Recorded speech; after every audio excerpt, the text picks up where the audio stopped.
push out the video, so give me a moment.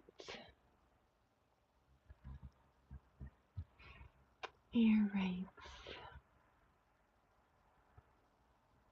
Publish.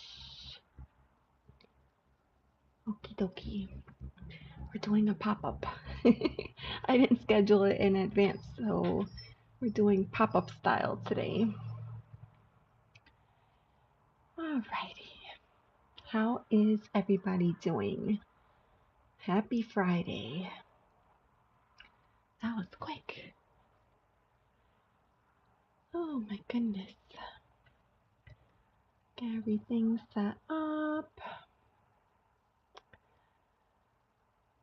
Let's see. Pop out. Alright. Hi everybody. Hey Amanda. Hi Laurie. It's good to see you. Did everyone have a wonderful week? Hey Kastoori, how are you? It's good to see you. TGIF. TGIF. How is everybody? Amanda, are you still traveling?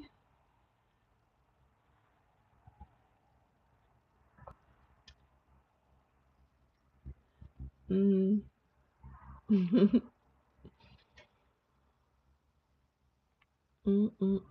Let's see here. Okay, forgive my keyboard. I was playing back a video the other day and I didn't realize just how loud the keyboard is. I was just like, whoa, that's crazy.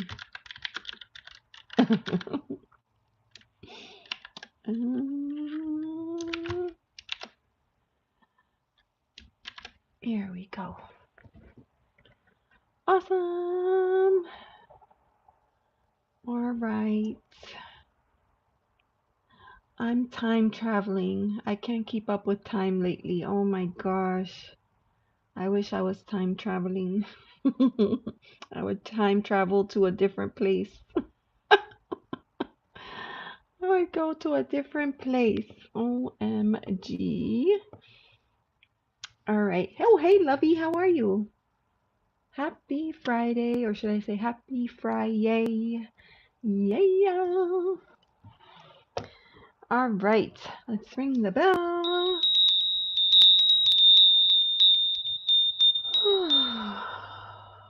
Beautiful. You guys, believe it or not, I ran out of candle and I didn't even get to the store. So, hi Carolina. So I'm going to be using this. This is sage incense.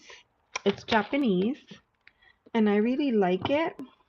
So it's a little bit different than regular incense because it's just like a stick like this. It's supposed to burn better and be better for the environment. Um, so I'm going to be using this. Of course, if you switch to this, then that means your regular incense holder won't work. So then you got to get an incense holder. This is considered Japanese style, I guess. Traditional Japanese style. Yeah. So it doesn't like, you know how when you burn incense, it could leave like smoke or um, like staining on walls and stuff like that. This won't do that. This will not do that. But then it looks like this is the little holder that I use, see? And it has a little opening in the center, but it's clogged. So I gotta figure out a different way. So let's see. All right. I have been complaining a little bit because I recently went back to work, right? Back to the office, and I feel like my cat doesn't care, right? She could care less if I'm home or not home.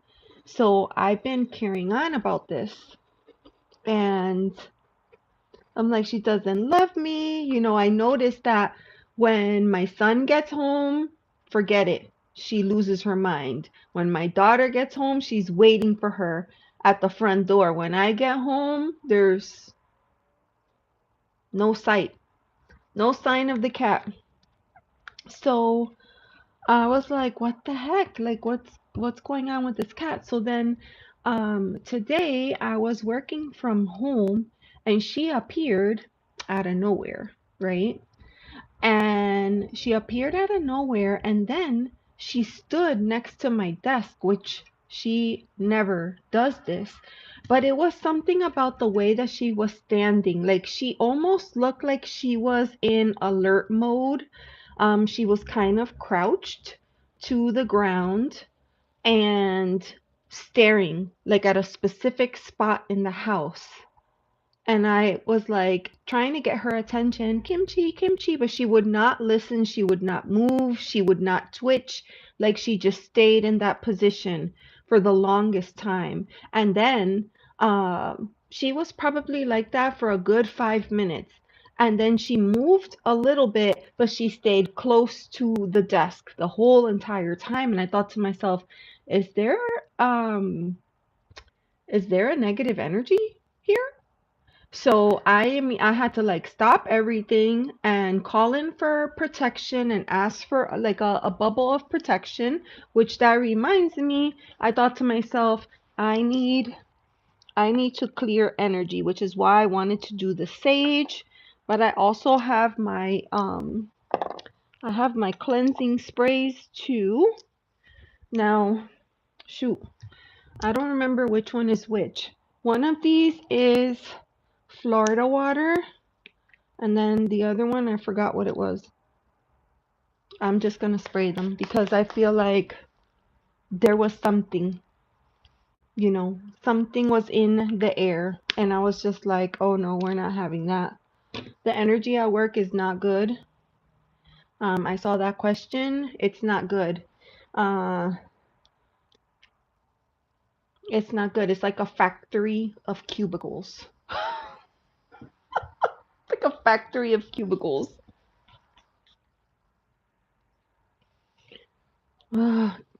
Yes, I agree. I feel like animals know when something is awry, and I thought to myself, I need to clear energy. So I rang. I stopped at that moment and I did a prayer, and then I was like, I rang. I just did my bell. I'm burning some sage. I'm just, taking precautions because you just never know. And I was like, at the moment that all of this was happening, I was in the middle of journaling and I had done a reading for myself.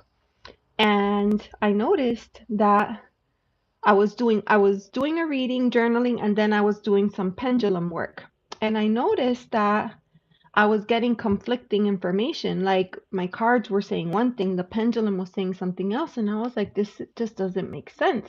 And then all of a sudden I felt like something appear like in my peripheral. And I stopped, I turned around, I looked down and I saw kimchi, which of course I didn't see kimchi appear. I felt it appear and that made me look down and I caught kimchi by my desk, like in that, I don't want to say attack mode, but in alert mode. And that caught my attention for sure. Hi Trista, how are you? I was just telling everybody I had like a odd experience today right before I came over to start the live. So that was like really, Aziz Beck. Hi, how are you? Thanks for coming in. Welcome in. So yeah, it was just super, super weird. Oh, what is happening here? Oh, pretty crazy. How is everybody? Everybody good? Oh, yeah. Yep. So I was free and I was like, you know what? I'm gonna start the live a little bit early. Yeah. Yeah. Strange energies for sure. But that's okay because we're calling in for protection and Laurie says I'm good. The energy is crazy. Witchy Trista. I might be making an appointment with you, Witchy Trista,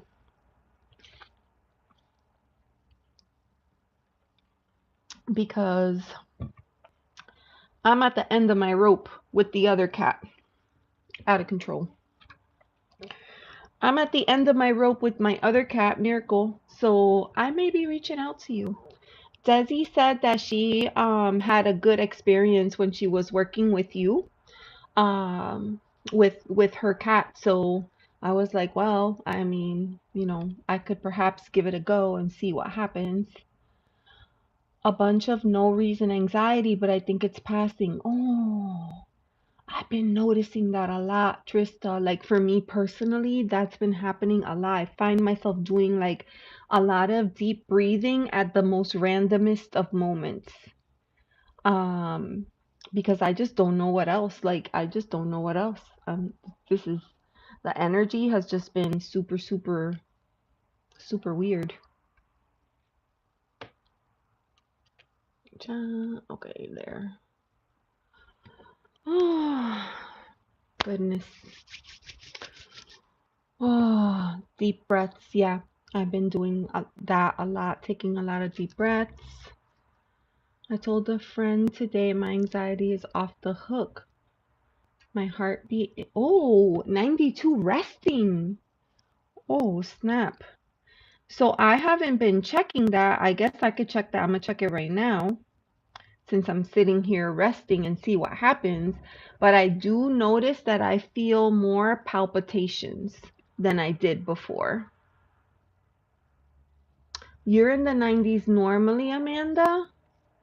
Oh, okay. Mine is 85 right now. Oh, it's going down. 83. Yeah, you're normally high. Mine's in the 80s. I feel like my rest mode, yeah, it's dropping into the high 70s. My rest is 58. 58. That says I was at 58 9 minutes ago. Is that weird? Why would I be at 58 9 minutes ago if I was just alert and getting ready for the live? Like, 58 seems like when I'm passed out sleeping. Isn't that weird? I feel like that's weird. Yours is pretty high too. I took a little mini break today and I use this little that little thingy that you put here in the back of your neck, and then it helps to like stretch your neck. I've been I bought it because I was trying to get better at using it because I feel like I'm losing the curve, the natural curve in my neck. And I noticed that when I use it, I have less trouble with other parts of my body, believe it or not.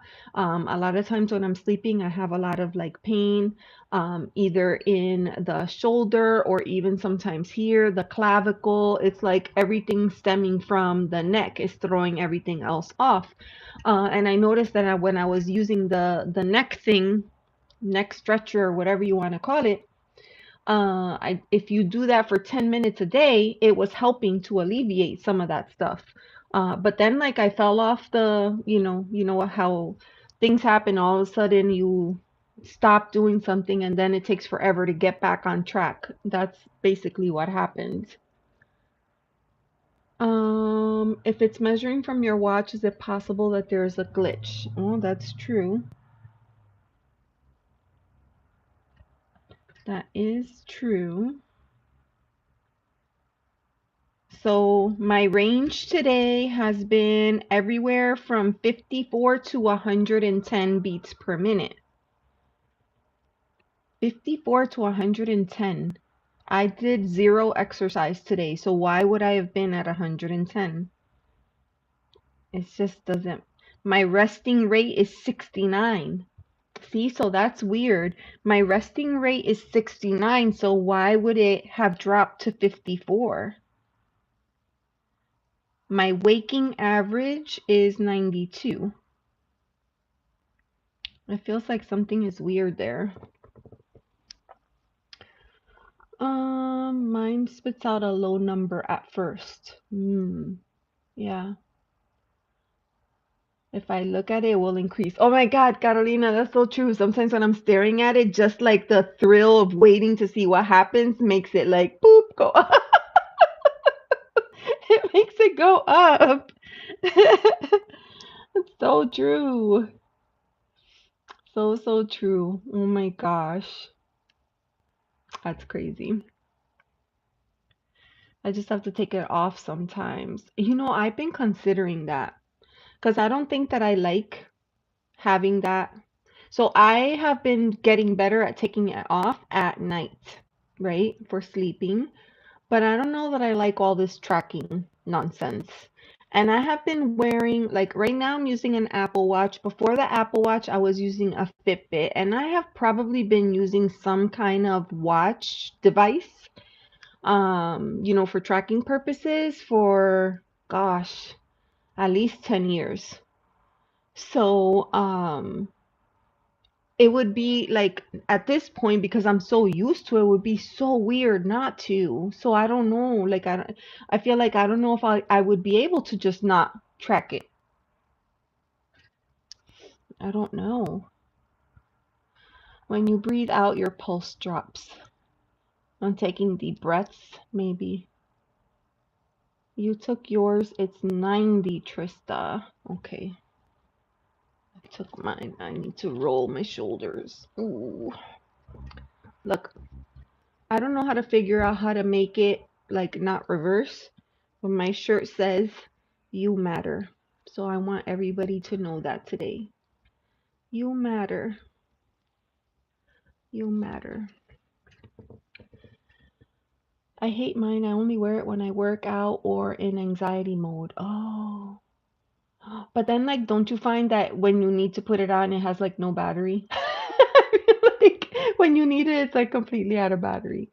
I feel like every time I look, my son's is just on the charger and just never in use. Oh, thank you.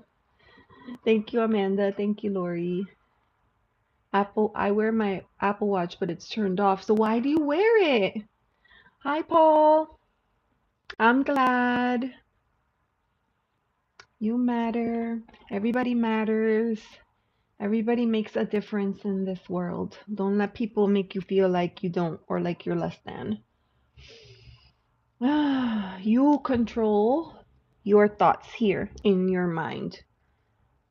And I think sometimes we give away our power too easy and we let people make us feel like we're less than. So, yeah. Carolina wears it for looks. No, Carolina, if you're wearing for looks, wear your beautiful crystal bracelets because those are gorgeous. I love them every time you wear them on your channel. Every time you do a flip through or some kind of unboxing, I'd be scoping out what crystals you're wearing that day. I got a multitude. I think I'm wearing a lot of agate. I have a lot of agate. So this one is my newest one. And I have no idea what stone that is. I wish I did. But this mostly looks like agate to me. And then this mala is jade. So that's what I've been wearing today. You gotta wear a lot of crystals.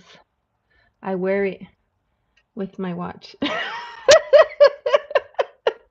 Carolina, I wear it with my watch. My watch with no battery. Out of control. Ah, what should we do today? You know what I was thinking we haven't done in a long time? Like, I call it bibliomancy. It's not really bibliomancy, but it's where you take a book of poems and you flip to a specific page and then you read from there and see if you could get a divinatory message. Let me know if you're open to that. I haven't done that in a while. I think those are fun. It's fun to experiment with different types of readings. And I have a cool book of poems. I just need to track it down. All right, so let me see. I have it right over here. Okay, this is a good one. It's called, well, I have two. I struggled with the second book, but I like the first book.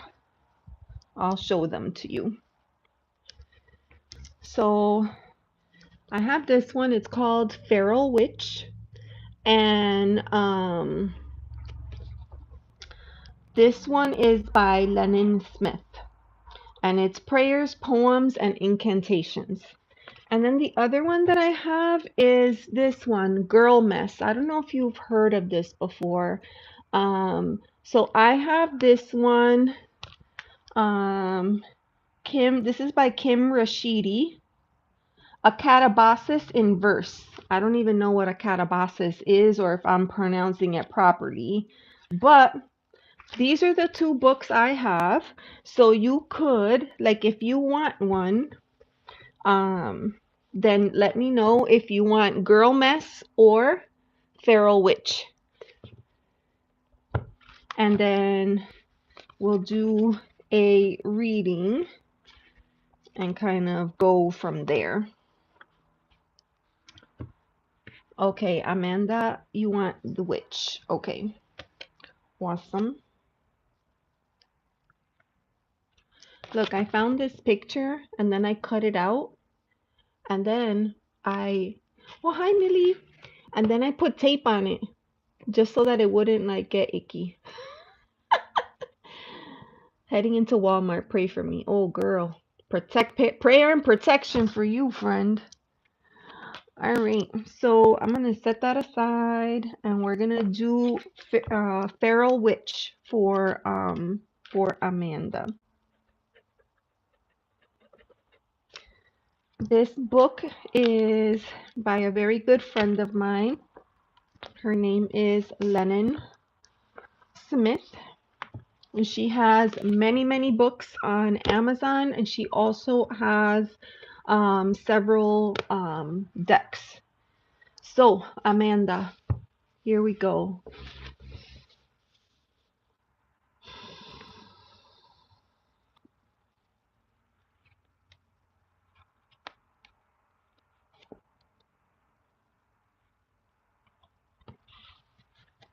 Ooh, okay. This poem is called Solar Strength. Solar Strength. Sprites flourish in sun's strength, shining at the edges of Earth's curvature, floating up to other dimensions with gossamer wings, burning in the dying light of the sun's strength. Catch sight of magic shimmering, drawing invisible symbols and swirls. Lines in the shields and veils, in vials of light dusting cast by aging and the sun's strength. That's interesting. Solar strength. It's interesting that they use the word sprites, right? Because it says Laurie, girl mess. Okay, I can do girl mess for you. Hold on.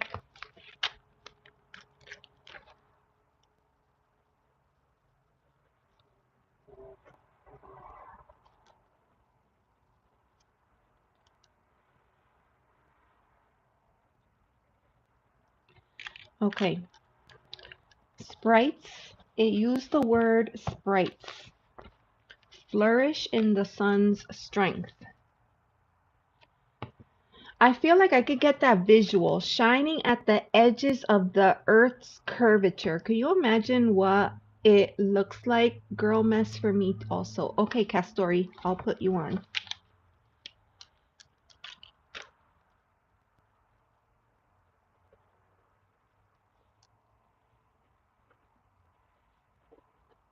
Okay, I gotcha.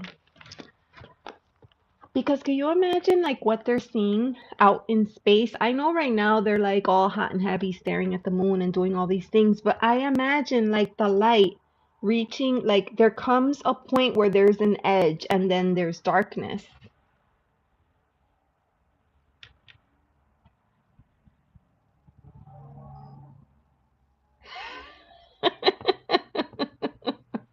Thank you, Trista. So then, right, if we're thinking about the sprites are the ones that are flourishing in the strength of the sun.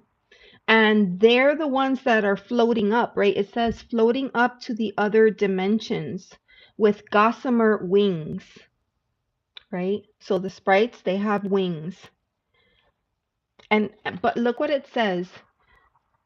They're floating up to other dimensions with gossamer wings, burning in the dying light of the sun's strength.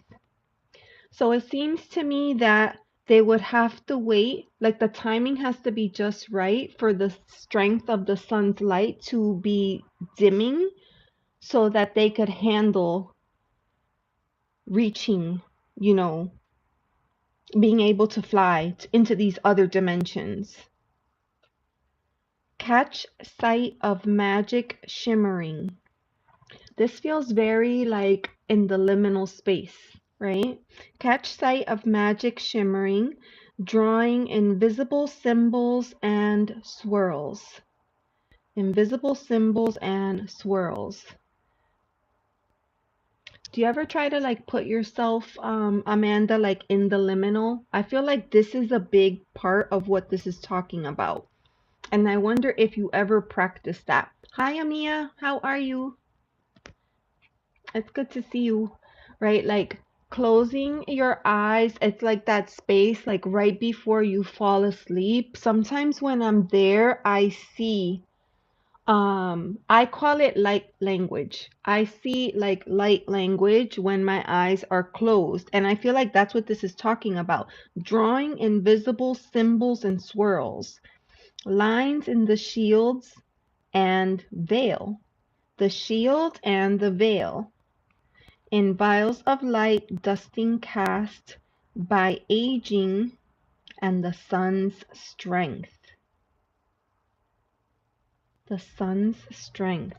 Catch sight of magic shimmering, drawing inside symbols and swirls. So let me see what the cards have to say. You see swirls and rings when you close your eyes. Yeah. And I have a friend that's really good at it, and she's able to like afterwards write it down like in a book.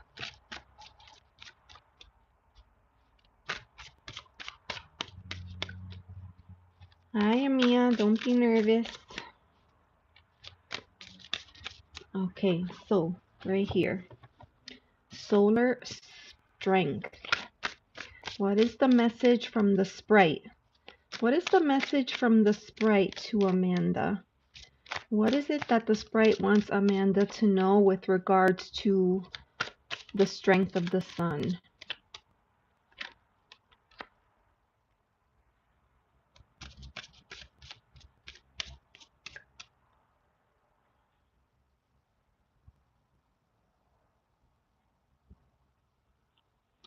Maybe that for manifestation, it might be better if you waited until it was more like twilight, right? Like where it's not completely dark, but it's not light, and you do need the light of a lantern. With this figure right here, the hermit, right? The hermit is that card of needing reflection. And a big way that a lot of people do that is to meditate. And so if you're meditating and you're looking for these symbols, maybe the best time to get a message or to receive a message is right at that. It's like finding that perfect moment right where the sun's light is dimming, but you could still feel the strength of the sun.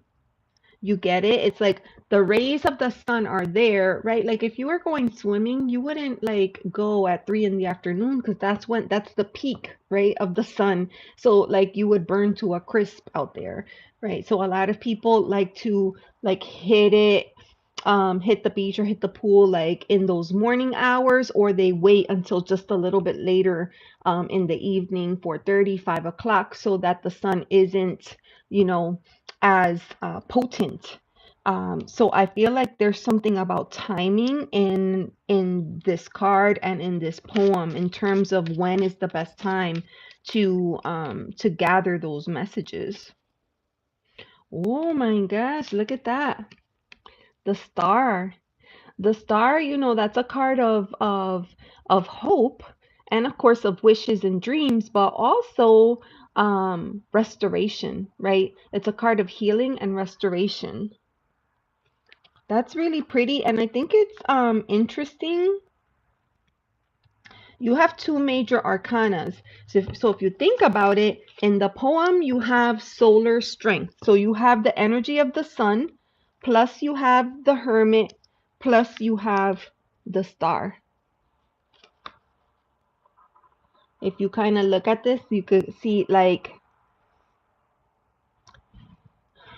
the sun is like big light. The star is like little light, right? And then the lantern would be probably like the teeniest, tiniest of lights. I feel like there's something there. I feel like there's something there. Let's pull one other card.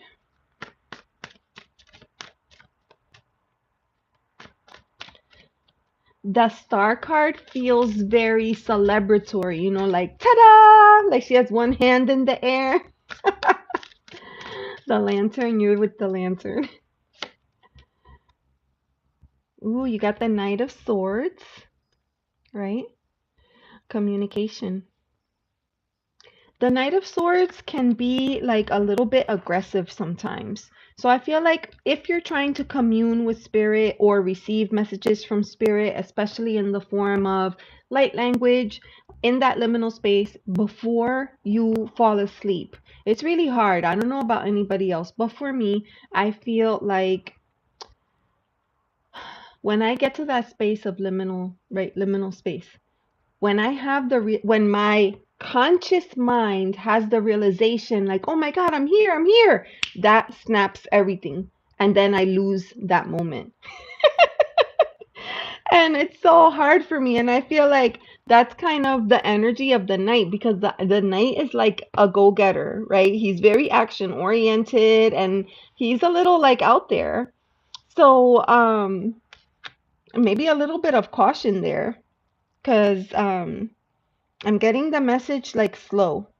You gotta go slow in order to get what it is that you're looking for. And this probably may even not make any kind of sense to you at all, but you never know. The next time you have a meditation, think about that and then let me know how it goes. I'd be curious.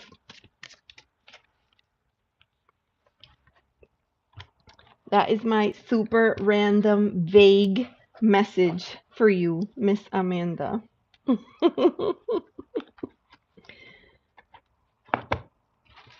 From the Feral Witch. You're welcome. Let's Spirit Guide. Hi, how are you? Hello, hello. It was funny the other night when you came in. I think was it in Trista's? And then both the Lauras were there, and everybody's like, wait, Laura, Laura. We're like, wait, no, not Laura. Not Lakeside Laura, Laura B.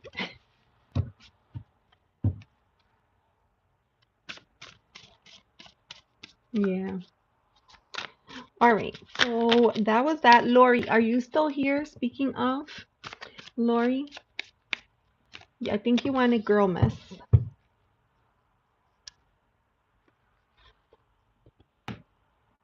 Okay. So we're gonna do you. You wanted girl mess. I feel like girl mess would be perfect with Quiet Rebel. So that's kind of how oh, Amanda, that's so sweet. Oh, thank you. Thank you so much. I appreciate that. All right, Laurie, here we go.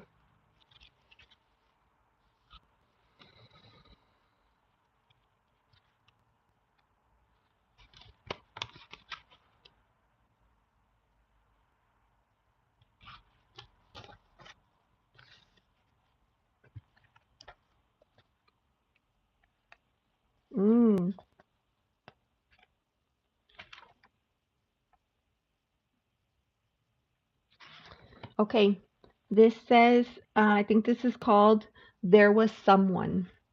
There was someone. There was someone and there was no one. There was a moon-headed thing, an ancient being with hands and skin so soft and luminous, accompanied by a heavenly grin. This creature existed between the here and now, between celestial realms as God did allow. To earth they'd been many times, as footman, as jester, as dog, though not one person remembered a name. They existed perhaps in a flash of a memory, a flicker of a flame. While time sped and slowed, they mingled with creatures different and alike, drinking man-made wine and holding salons for the divine at parties bordering the universe's end line. Do you feel like that could be? Do you feel like there could be like an edge to the universe? Or do you feel like it could just spread out for infinity?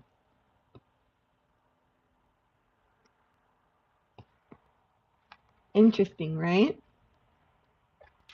In their youth, though neither young nor old, they played tricks on children and stars. They'd cross planes, transforming from moon to sun, heralding awe in beholden eyes. They did fall in love and lost that too, for living in an eternal life has its rightful dues. Whoa! I gotta read that again. Look. They did fall in love and they lost that too, for living an eternal life has its rightful dues. In other words, that's the price that we pay to have this earthly experience. Wow. Upon returning to their boundaries abode, Father Time would scold them, tell them to leave the semi-sentient bodied alone. Semi-sentient. Leave the semi-sentient bodied alone. Humans could never know, but this moon-headed creature understood self when encountering a body intertwined with soul. They saw mortality and thought, and oh, how fun! They grew jealous of pain, how humans ebbed and flowed. The drama of it all, how humans felt alive at the conquering of illness and shame. This eternal being watched and watched as feelings metastasized in bodies, tingled into toes, spread like vile venom when left alone. Jealousy and awe, they held both for their human kin because moon-headed creatures have a peculiar duty that they cannot disobey.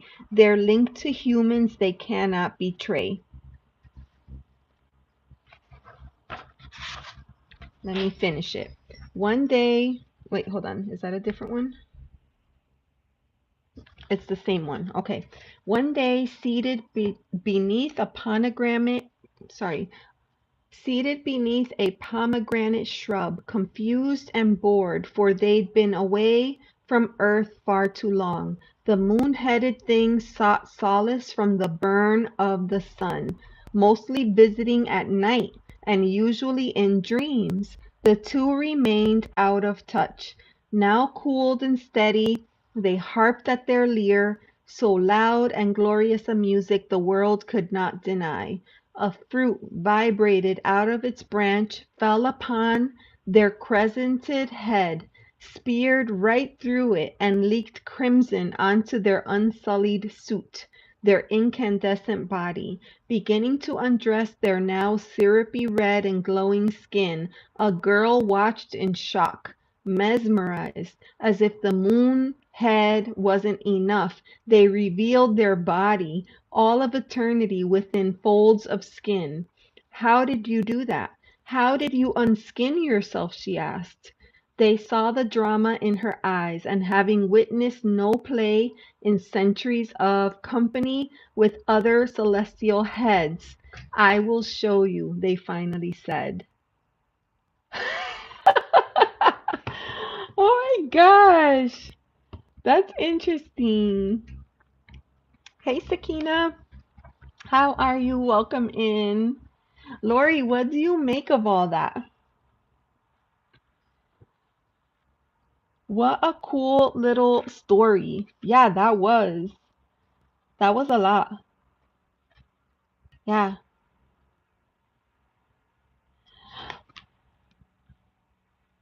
Like it's so interesting because like I do often feel like spirit is with me, right? But they don't know like or maybe there's rules that they can't like talk or say words. Um okay, bye Trista. Um but they come into dreams and they say things and they do things. And I've thought about that before because sometimes I feel like all I get in my dreams is like this mishmash of symbols. But there are other times that they speak very clearly. They use words like,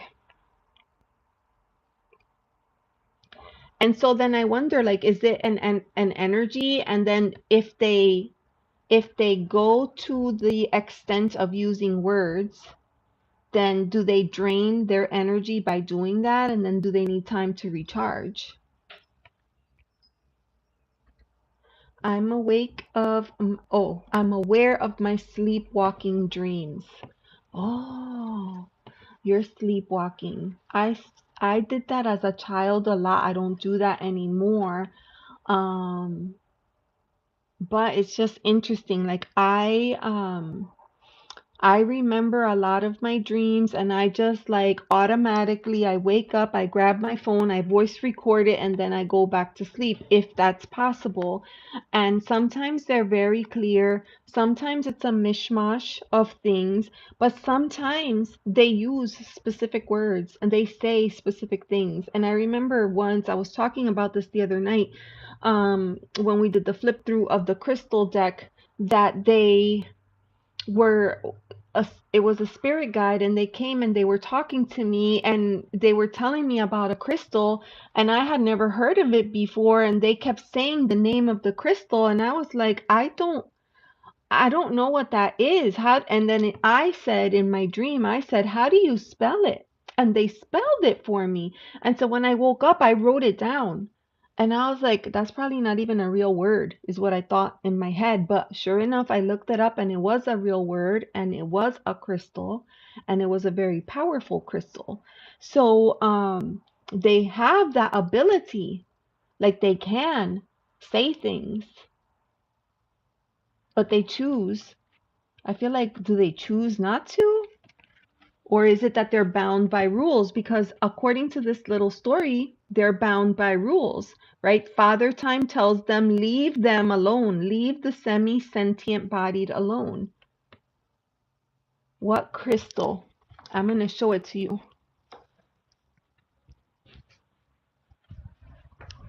I'm going to show it to you, and I'm going to get my crystal. Where's my here? My crystal Bible. My crystal Bible. Where are you? Here.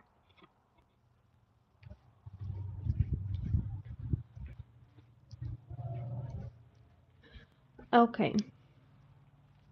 This is the stone. See, it's purple and black, and it was called charoite.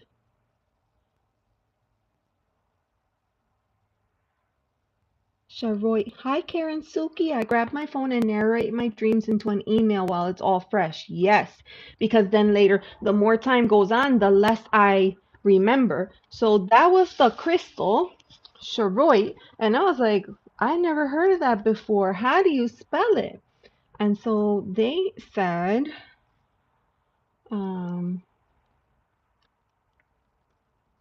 that. And I have this book here. This is like the One of the best books you can get on crystals, the Book of Stones.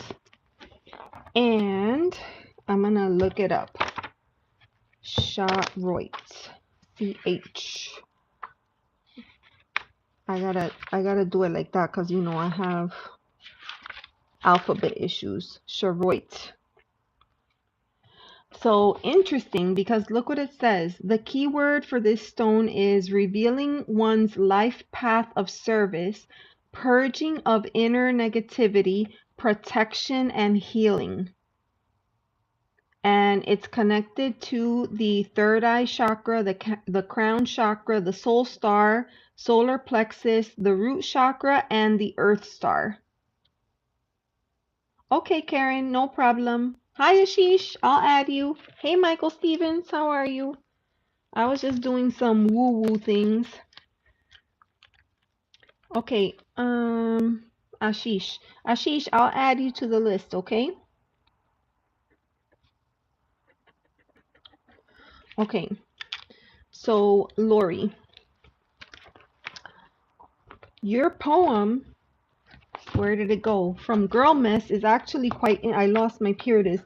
It's very interesting because what it's doing is it's suggesting that there's unspoken rules that have to be obeyed and that the um spirit, they want to come here, they want to have this experience, they want to feel pain, they want to feel the emotions that we feel when we conquer something.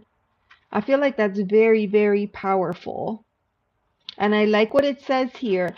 In their youth, neither young nor old, they played tricks on children and stars. That reminds me of a dream where I was there with another male. And in the dream, this male was someone that I had some kind of cosmic connection with. And that he and I were looking like we were kind of hidden and we were looking at a younger version of us on the other side. So if you could think like your higher self looking in on you.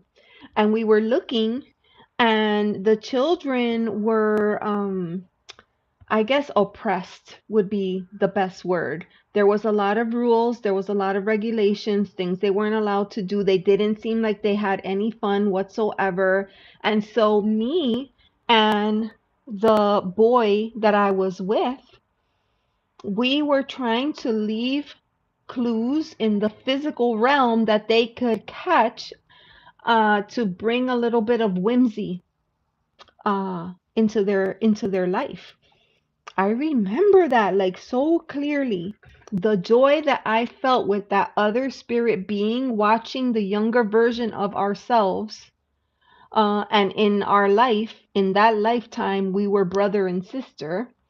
And we were watching and we just wanted to leave little nuggets for them that they would find so that they would know that they were not alone. I mean, that's what this poem reminds me of.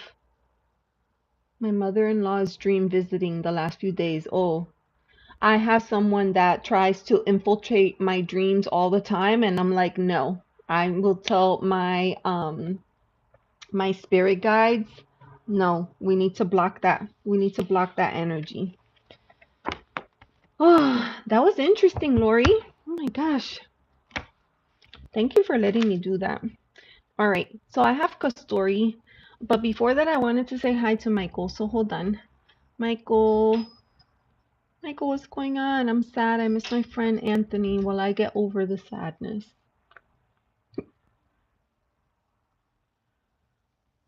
Yeah, I agree with Kastoori. Big hugs. It's not easy when we miss other people. My ex-husband shows up a lot. Oh my God. I'd be like, shh, stay back. Honestly, before bed, I always have this like side conversation or side rant with my spirit guides. I'm really like, I need you to do da da da da, and I need to feel like protected when I go into my dreams. And when I don't do these things, then I have a rougher night's sleep. I totally do. She's fine. I miss her. Aw. He moved away to North Carolina. Oh my gosh. Okay. All right. So, Michael, I'm gonna put you on the list, okay?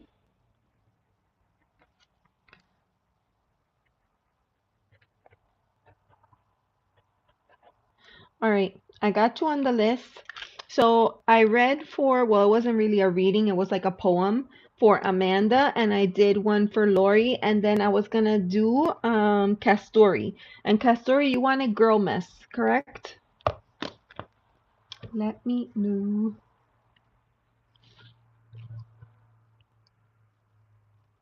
Hi, Scotty. How are you? Okay. So we're gonna do girl mess for Kastoori. So let's see. Interesting. I really like the cover. Look at this. The cover is really beautiful. I'm like, ooh, that's pretty. Let's see. Hey, Diamond.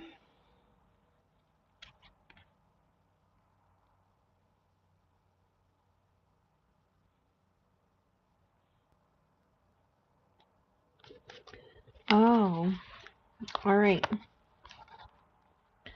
I'm gonna keep my Cheroit here because it came up today. Scotty needs to do girl mess. Yeah, we'll read for Scotty too. Okay, Kastoori, this one is for you. This one is called Girl Unskinned. Girl Unskinned. We soar past all the rooms in their grotesque bliss, each now more filled with life and lively chatter, brimming with music and tears of joy. Creatures I've seen and some I have not, and still I have time to think. Where are we to be? Moonhead, she's still talking about that creature. Moonhead looks at me as if I know. It's your turn now, they say, whimsy in their eyes. For what? I beg, tell me, I demand. You're going to take the stage, and don't say that you can't. You know yourself. You've been unskinned. There is no going back. Do you get what they're saying? Moonbeam, which, like, let's say that that's the spirit guide, Moonhead, right? Moonhead is the spirit guide. Hey, Majid. Moonhead is the spirit guide, and Moonhead is saying, you're going to take the stage, and don't say that you can't. You know yourself. You've been unskinned. There's no going back. Unskinned is being in your most vulnerable self. It, I get like letting it all hang out. And being on the stage, there's something like really unsettling about that because it's nerve-wracking. It's nerve-wracking when you're your most vulnerable self in front of one person, but to be your most vulnerable self in front of an audience seems overwhelming to me. We shuffle into the theater, a hush falls like snow, an unexpected seance, an organized chaos, all creatures and eyes on us now. I am glowing and shiny, not an object to be looked upon, but a hooking story to be read slowly.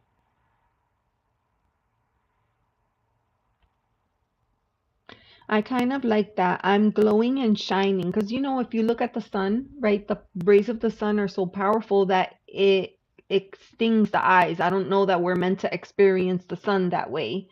Um, and this is in essence saying that same thing. When we are our most vulnerable self, we're not on this stage on display for everybody to see all of our innards, right? It's meant to be something that is taken in slowly, dissected slowly. Not an object to be looked upon, but a hooking story to be read slowly.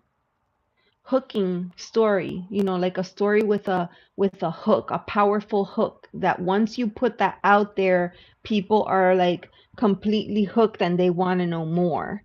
Except that I don't think she's talking about people, and I don't think that this is an audience of people. I think that um this is our spirit self, our soul that they're talking about. Girl unskinned. Girl unskinned. I'm gonna pull a card for you.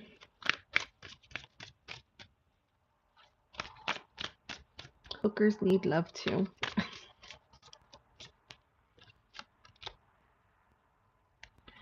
Ooh, that's interesting. Hey, New York Debs. Look what you got. The Fool card.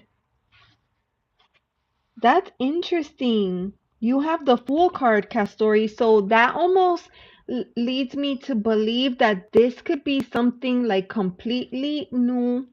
Um, yes, yes. I'll get you in a second, okay, Majid? I'll put you on the list.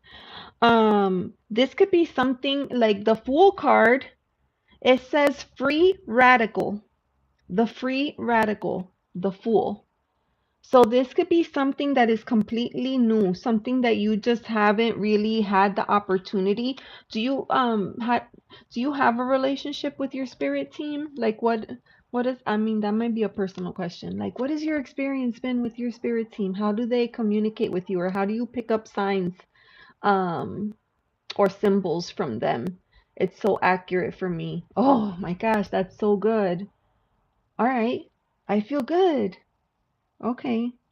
I love this poem for you. This one was called Girl Unskinned, right? Like our skin is what holds us all together and makes us look, somewhat put together. But imagine without the skin what we would look like. Because the first line says, we soar past all the rooms in their grotesque bliss, each filled with life and lively chatter, brimming with music and tears of joys, creatures that I've never seen, and some that I have, and still I have time to think. Where are we to be? And then Moonhead says, you're going to take the stage. And don't you dare say that you don't know yourself. You know yourself. That's a spirit guide pushing you to do the next thing, to take the next step, to take the leap of faith. That was a good one. Ooh, that was a really great message. That one came through very clear. Ooh. I don't do a lot of readings like in this style, so I like to practice whenever I can, and some of them are, um, some of them are better than others, but I really like that one for you. That one came out good. The views of the earth are amazing. We were talking about that earlier. They're picking up speed super fast. Oh, okay. So close to the earth. Yeah. All right. So that was for Kastoori. I was just doing some bibliomancy, right? And that's not even the right word. Where you take a book of poems, you flip to a page, and you read it, and you see if you can pull out a message. You're welcome. You're welcome, Kastoori. You're welcome. Okay, so hold on. So we did Amanda, we did Laurie, we did Kastoori. Next was Ashish, then Michael, and then Majid Majid had a question. Majid. All right, Majid. Current energy between Sagi and me.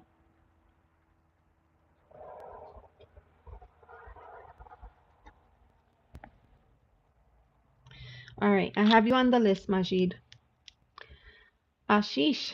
Oh, hey, Ashish, how are you? I'll add you to. Oh, you're next. Ashish, you are next.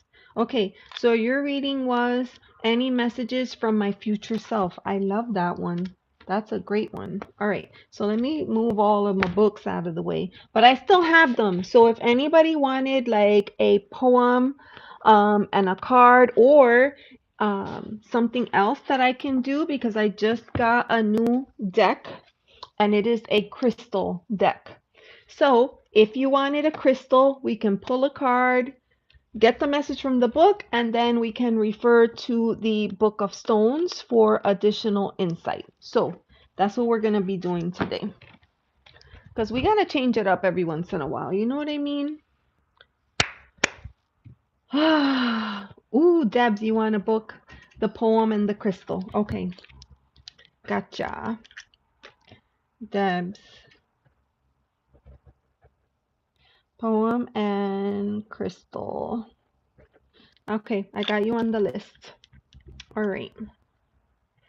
Message from future self.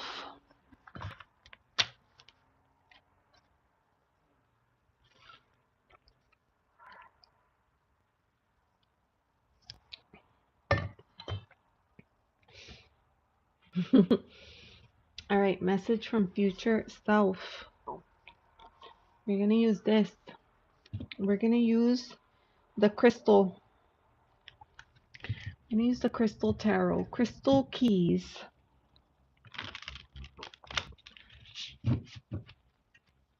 And then, like, not for nothing, but look at these edges.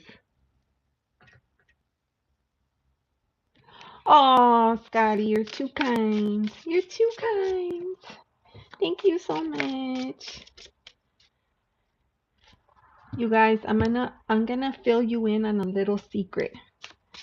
This is just between us. You cannot tell anybody, okay? You cannot tell anybody. Here's my secret. I'm not gonna say it. I'm gonna put it in the chat.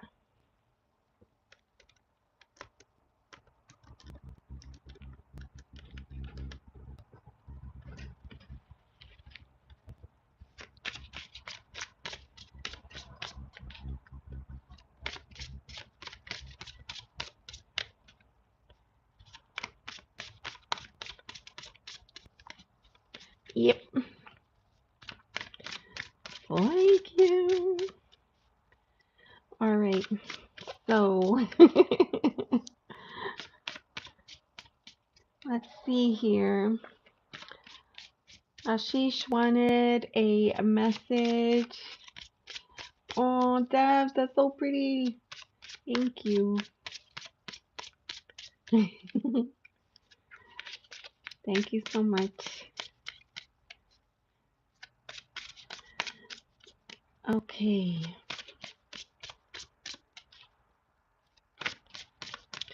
So this is gonna be for Ashish. Ashish wanted a message from their higher self. Message from the higher self.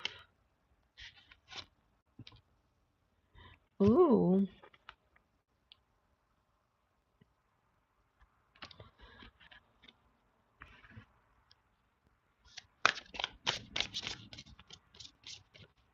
Is there a decision that you need to be making, Ashish? Like, are you in a situation where you need to make a choice, or you've been delaying on a decision?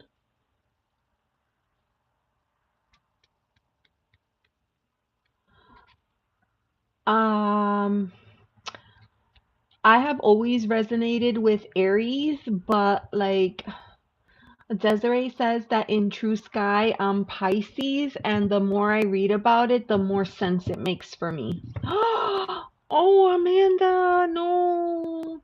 Oh my gosh, thank you. Thank you so much. Oh,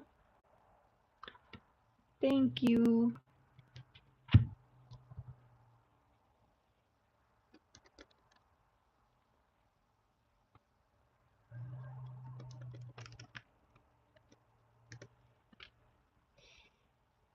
You're Pisces.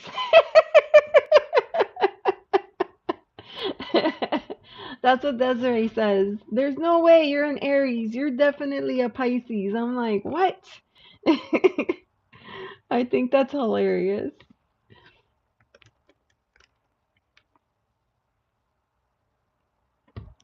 Okay. So, Ashish, tell me. No, nothing yet. Okay. So let's see.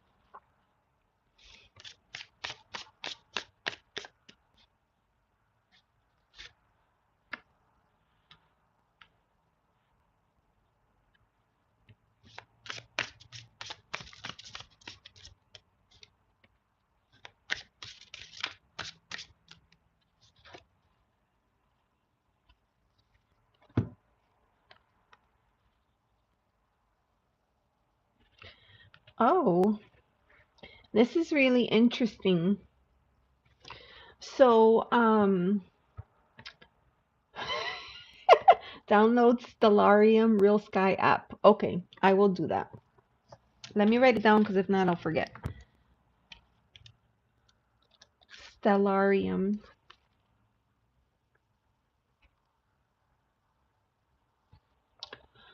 Real Sky app. I got it. All right. So, Ashish, this is really interesting because I meant to pull out 3 cards before came out, okay? And for your cards, the numbers are all like with the exception of one because you have a court card. The other ones you have a combinations of 2s and 3s, which are early, like early in the numbers. So 2 is usually a number connected with duality. Like it's past the beginning, but it's at a point where now it's time to do something, right? You have 2 2s and then you have a 3, right? So there's like this natural progression. And the interesting thing is that you start with the 2 of Swords and you end with the 3 of Swords. And you know, the swords, that's connected to air, so that's like logic and strategy and communication, the way that we think about things, approach things, the way that we make sense of things in our mind.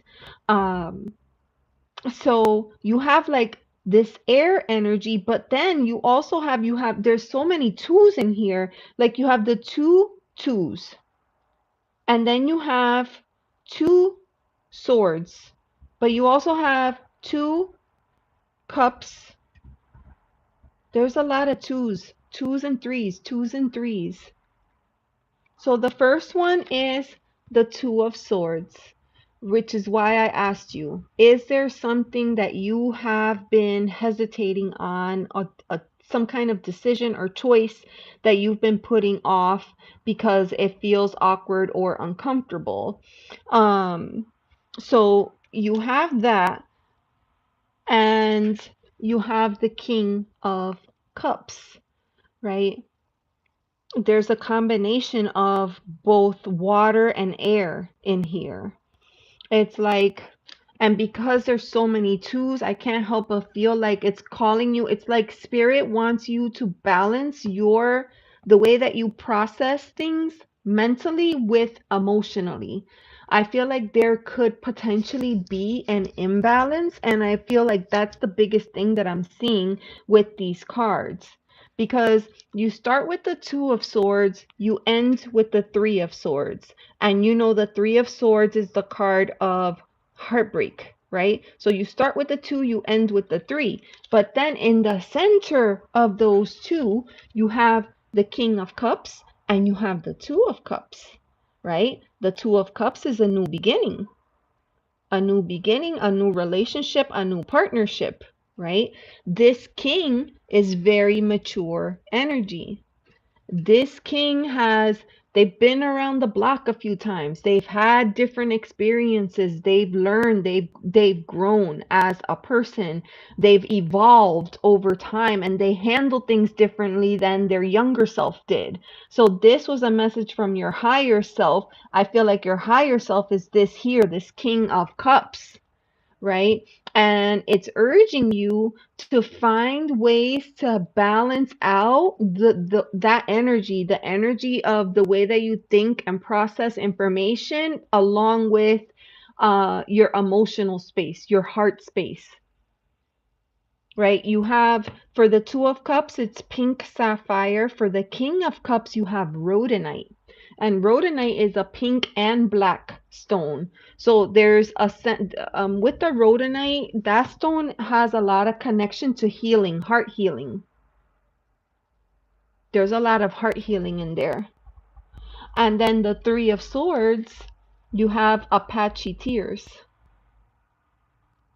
A lot of people carry Apache tears in their pocket, like at all times, because it's great for protection and for grounding.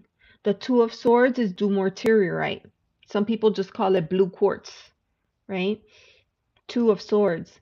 That is communication. But here, what I'm seeing is this need to balance.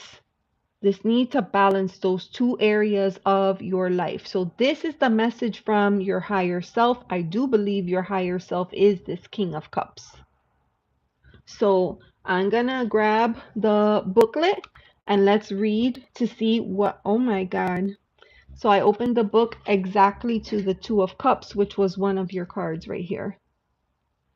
But let me see.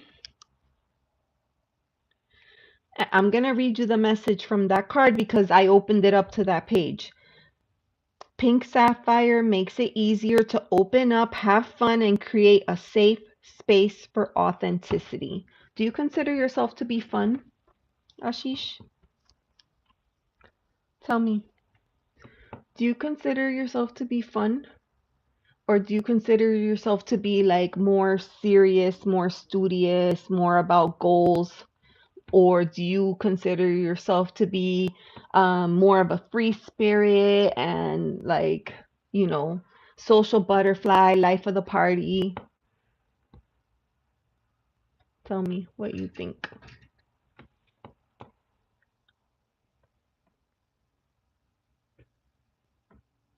Fun and goals. Fun and on the run. That's hilarious. Okay. Fun and goals. Okay. So you have to balance those two things because I get the sense that perhaps one tries to take over sometimes. I think one tries to take over. So let's look at the king. The King of Cups. The King of Cups is cool, collected, and in control of his emotions. He's not quick to anger. He's not reactive. He's not the type to demand, I want to speak to your manager. You know what I mean? Hey, Victor, how are you? Yeah, he's not that type. He moves through life with emotional intelligence. EQ. That's so important. Emotional intelligence, processing people, places, situations without getting sucked into the drama. He is the voice of reason. He's steady, level-headed, unshakable, and grounding. So that is your future self, Ashish. That is your future self.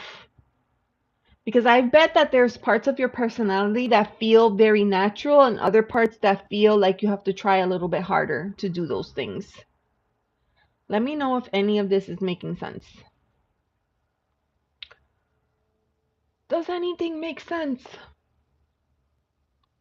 I think this is a great message from Spirit. And you could tell that Spirit loves you because they want to see you whole. They want to see you complete. Yes, it does. Okay. All right. So that is the message for you. Out of what we talked about, right? Like the choice to find your happy place or your flow state between emotions and logical thinking. Is there, I'm just wondering if there was like one of those concepts that spoke to you more than the other.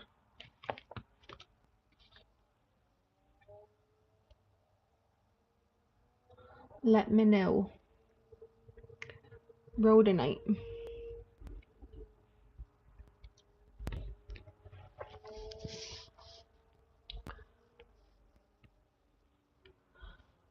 For real. I'm waiting. I'm waiting for Ashish.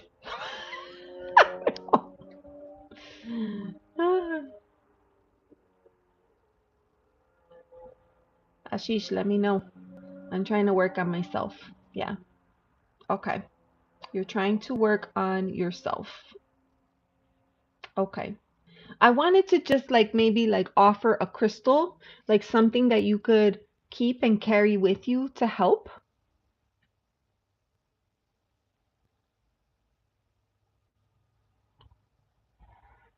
You totally have this. I feel like you're my feeling, Ashish. Okay. And I'm not saying like, oh, I know you like the back of my hand. I'm not saying that. But my feeling just from interacting with you here, I feel like you have you lean more towards that logical goals thinking mindset. So it might be helpful for you to carry that rhodonite stone. Do you know what it looks like? Let me know if you know what it looks like, because I have rhodonite. I have rhodonite. If you want to see what it looks like, I'm going to show it to you.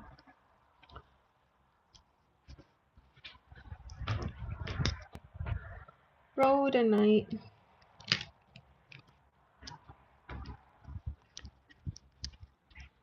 It looks like this. It's pink and black. See? So pink for the heart, but black for protection. That's why the card is like this, pink and black, you see?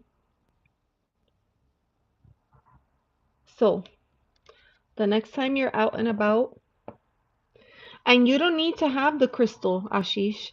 You can go to Google and type in rhodonite and print out a little copy of it and keep it in your wallet. Or you can take a photo of it and put it as a screensaver on your phone. And you could put King of Cups and then keep it as a, and then every time you use your phone, you see that and it like, it helps to keep you mindful of that message from today. That might be something good that you can do. A lot of times we feel like, oh, we got to go running to the store and buy the stuff. No, you don't have to do that. You could, you could easily do some intention magic by keeping it like as a screensaver on your phone or taking it, printing it out, putting it into your wallet, or keeping it. You could keep it. Some people like print it out and put it under their mouse pad, and that way every time they use their mouse, they are connecting to that energy. So that might be something that you could try. All right, perfect. Thank you, Ashish. Thank you for letting me read for you today. Awesome. Oh, is Yunarta here? Happy Friday! Yunarta, I was a slacker, but I finally responded to your email. I hope you got it. I hope you got it. All right, Michael. Michael, are you here? Michael Stevens. Michael Stevens. Okay, good. Yes, okay. So, Michael, I feel like this deck might be good for you too, the crystal deck. So, I think I might use that for you. I think Michael might be a Pisces. Michael, what is your sign?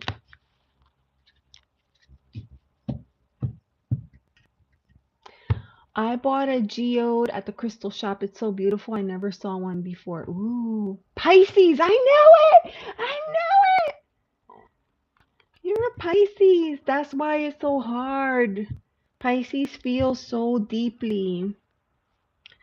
You know, not that I know. I'm just, a friend told me. A friend of mine told me.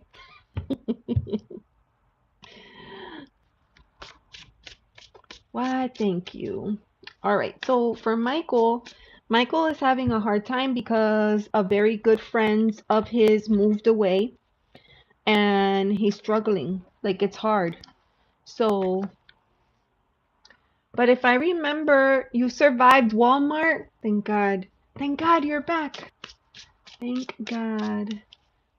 Michael, quick Walmart trip. Yeah.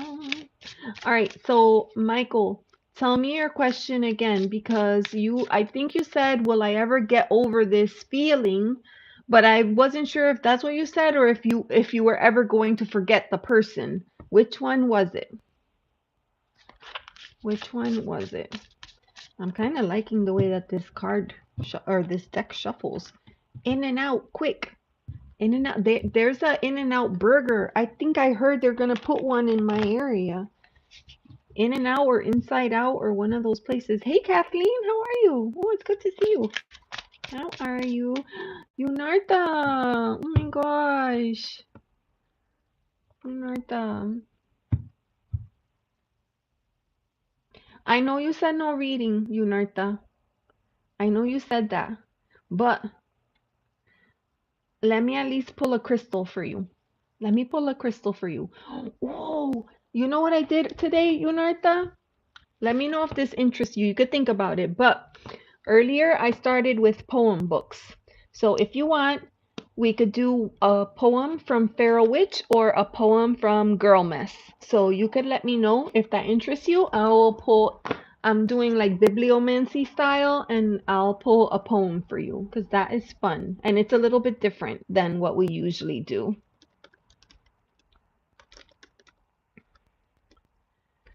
All right.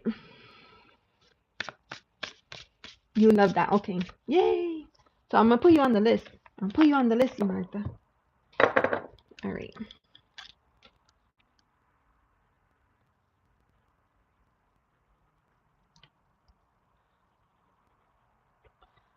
I put it poem. I can't stay today. Okay. When you come back, I'll do a poem for you. Okay? I'll do a poem for you. Okay. I'm going to try to go live a few times this week if I can. This weekend. We'll see. We'll see how it goes.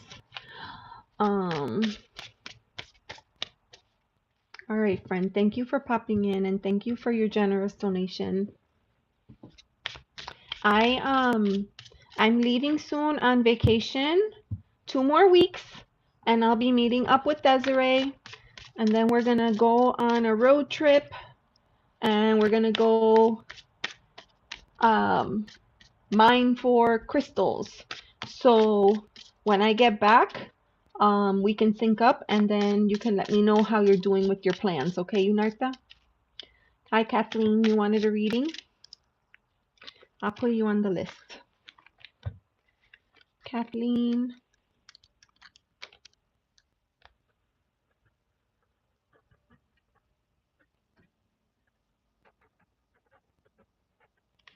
Okay. I'll put you on the list. All right, friends. Michael Stevens, did you answer my question? Where are you? Michael Stevens, will I get over missing my friend Anthony? He moved to North Carolina. I mean, I was just thinking, Michael, and this is no judgment, just floating a thought out there into the universe. Do you have to get over? Like, did it end the friendship or are you still friends? Do you consider yourself still friends? Let me know. Do you consider yourself still friends or do you feel like it would be better if you just It's probably very hard because you know, if you did things together all the time. Oh, you guys, you heard it first. Unarta's posting this weekend on Substack. So please make sure to follow and support her, Unarta. Unarta heard. Make sure you follow her Substack. She's going to be posting an update. We text, but it's surface level talk. Okay, so what was the nature of your relationship, Michael Stevens? Like, were you close? Did you do things together? Substack. Yunarta, you might want to share the links for your Substack.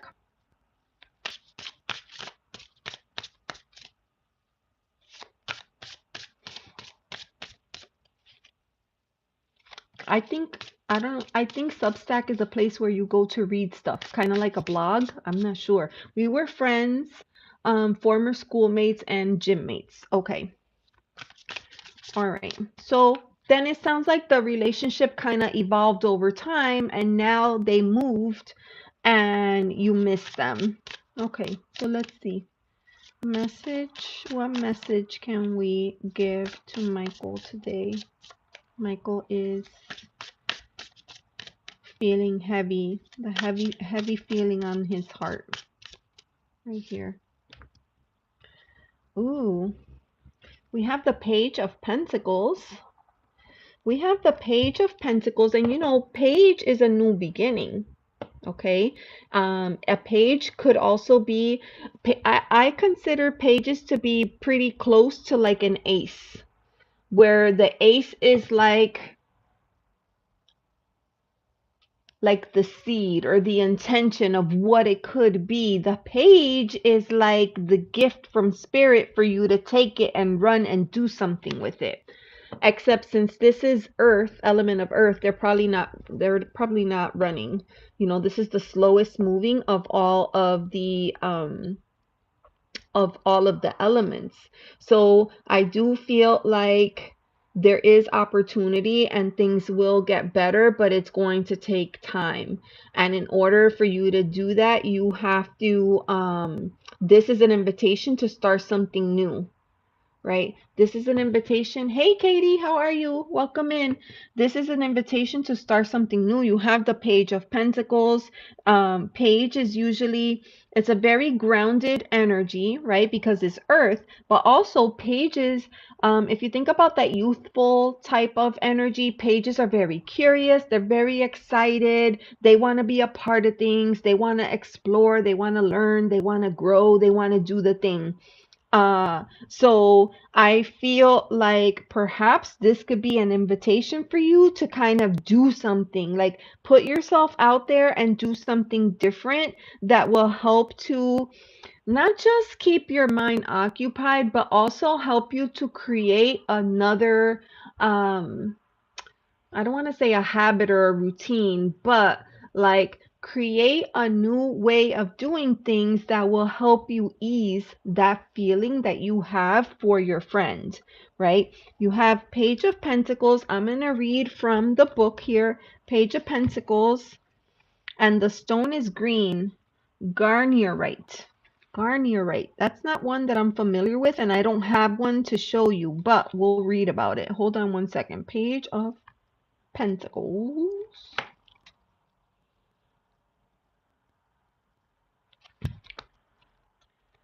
Wands, Cups, Swords. Okay, here. Right here.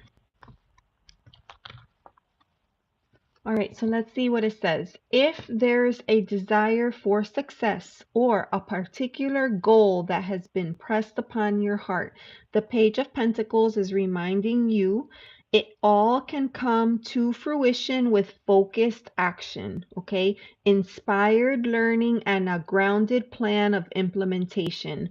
This page brings the energy of new beginnings, okay? It could be a new job, a new skill, a new hobby, um, acquiring new knowledge, anything that could help you to accomplish this new goal, right? This new knowledge combined with a thoughtful and detailed plan of action will enable you to manifest your dreams.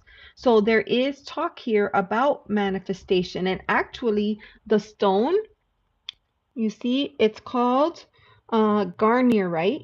And it is a stone of manifestation.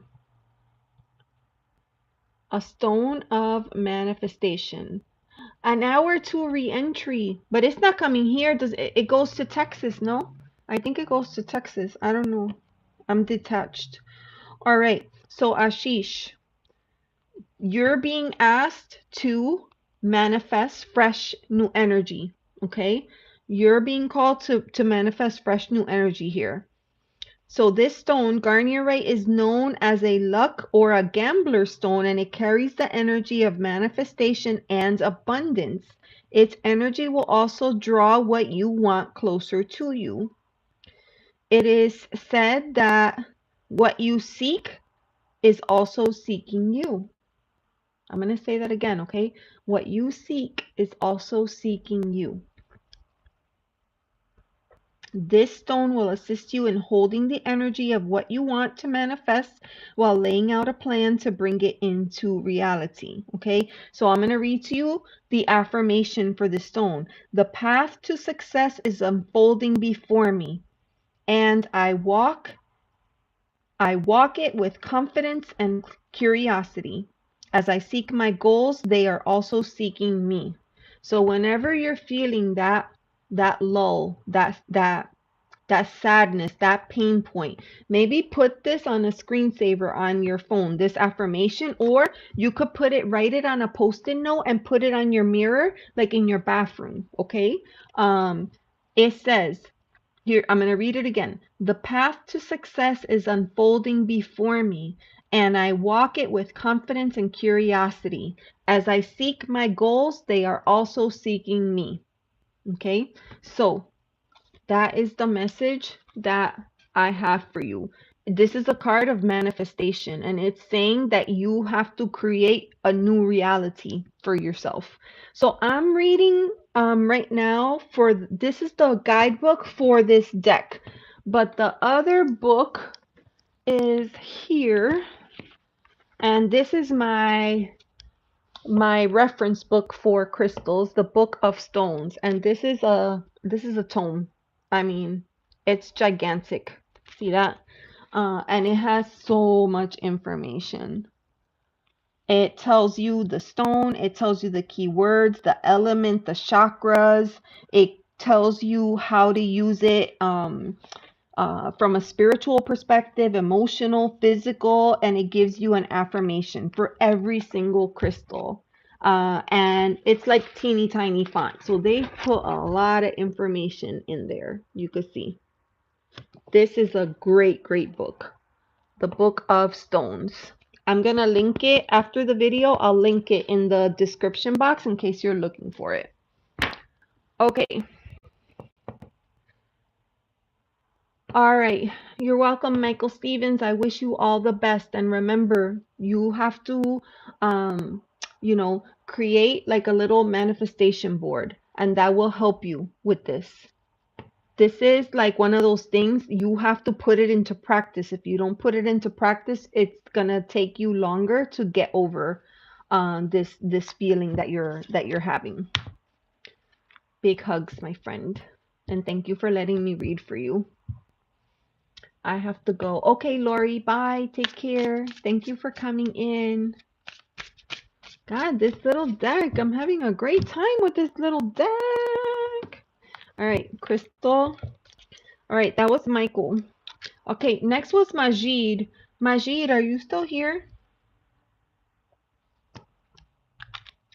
Majid? Let me know. Let me see.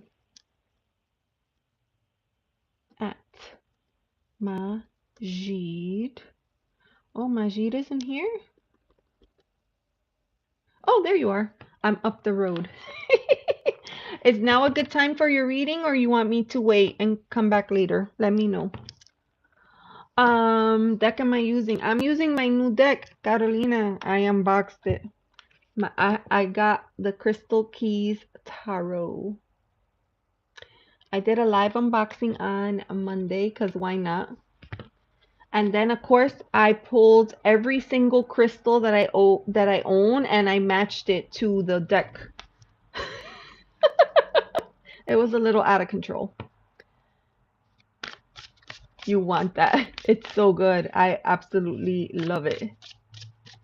Please go ahead and read for you or read for somebody else. Let me know. Read for you or read for somebody else. While you're thinking about it, I'm going to show. Look at this, Carolina. And then each card gives you a crystal, but not only that, each card is designed the way that the crystal is. It's designed just like the crystal, right? So this one is the tower, and the stone is moldavite. Read for me, please. Okay, I'll read for you. You see how cool that is? Oh, I had so much fun with this deck. So much fun. It's so good. All right. Yeah. I did a pre-order on Amazon, which I was petrified because everybody always says the same thing. You pre-order on Amazon and then everybody who didn't pre-order gets the deck and then you're the last one to get it. I want both now. This deck is amazing. This deck is amazing. All right, so Majid's question was, hold on, let me get the book. Majid's question was the energy on Saji and Majid. What is the current energy of Saji and Majid? So we're going to use Quiet Rebel. We're going to use Quiet Rebel. I want them. Welcome to my world. That's the opposite of what pre-order means. I know. I know. Oh, lovely. Friends, for anybody that is wondering, Desiree, I think her daughter had a volleyball game tonight, so she is supporting her daughter at the volleyball game. And she said, I get in trouble if I don't look. And I know that feeling because my eldest was a sports person and they were always like, look at me, look at me. Did you see that? Did you see what I just did? Did you see my play? Did you see that? I'm like, oh my God, okay, calm down. Like, no, I didn't see. I was having a cup of joe. I was sipping on my coffee. I was talking with my neighbor. All right. So let's see if we could get a card for, I need water.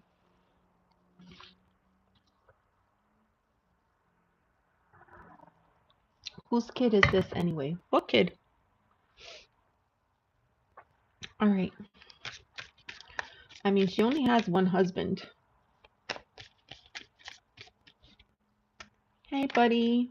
Thanks for sharing.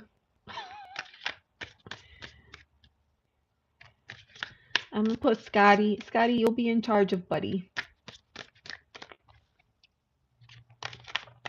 All right. Let's see. Katie. Ooh. Card for Majid. Oh, damn. I mean, this deck, it doesn't leave room for the imagination, I'll say that. It's just going to be like direct and to the point. Man. All right.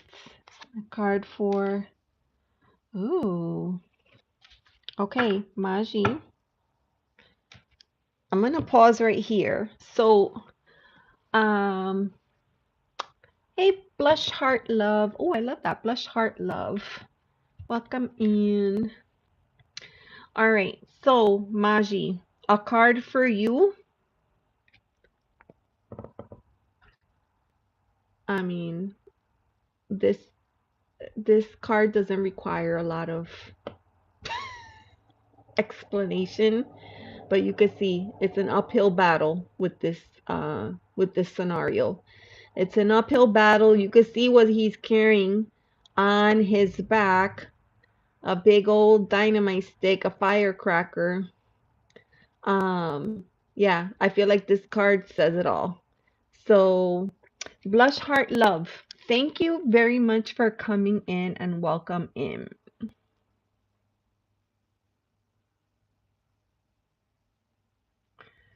Um, all right, so Majid, that was the card for you. Now the card for their name was Saji.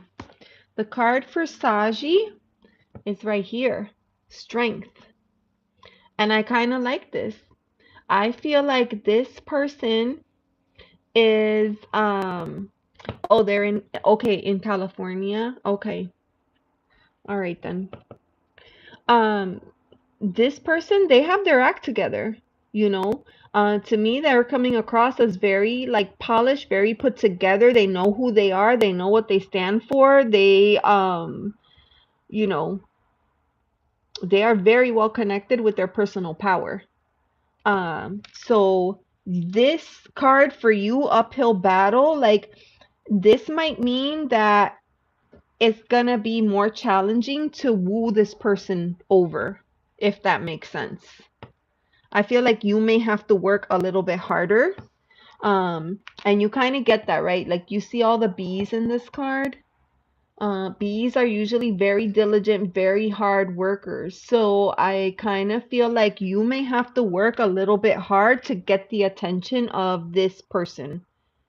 This gives me a little bit of like Leo and Kate vibes. You know, when he first sees Kate and he's just completely taken by her, and the friend tells him like she's out of your league. I don't think that she's out of your league. I think she's gonna give you a run for your money. I think you're gonna have to work really hard to make this one work. And I'm gonna pull out an oracle card for advice for you. You're Libra and she's Aries. That's a good combo. Majid, that's a good combo. Yeah, because if she's Aries, she's not fucking around. She knows, like that's a sign, that's a fire sign, and they know what they want. They're go getters, and you know they're on top of it. They're on top of it. So for you, Libra is, you know, that's the sign that's attached to the scales, like balance, right? So like you may find yourself out of balance or out of sorts trying to like match up to her, but if you do, like this could be an excellent combination. This could be an excellent combination. All right, so let's pull a card for advice. What advice can we give to Majid? How could he conquer the beast whisperer? How can he conquer the beast whisperer? Let's see. Ooh. Ooh. The advice card that came out is the Secret Garden, Solitude. So it could be that she likes peace and quiet. I just caught that bunny rabbit there. You see it right here? I just caught him there. The Secret Garden, Solitude. Let me get the little booklet. Let's see.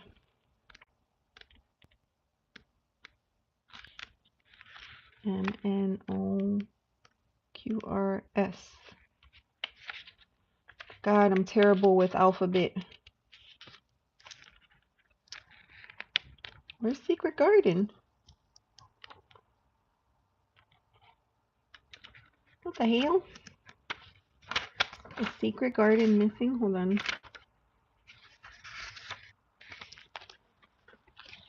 The Secret Garden, Solitude. Oh, is it under the letter T? Hold on.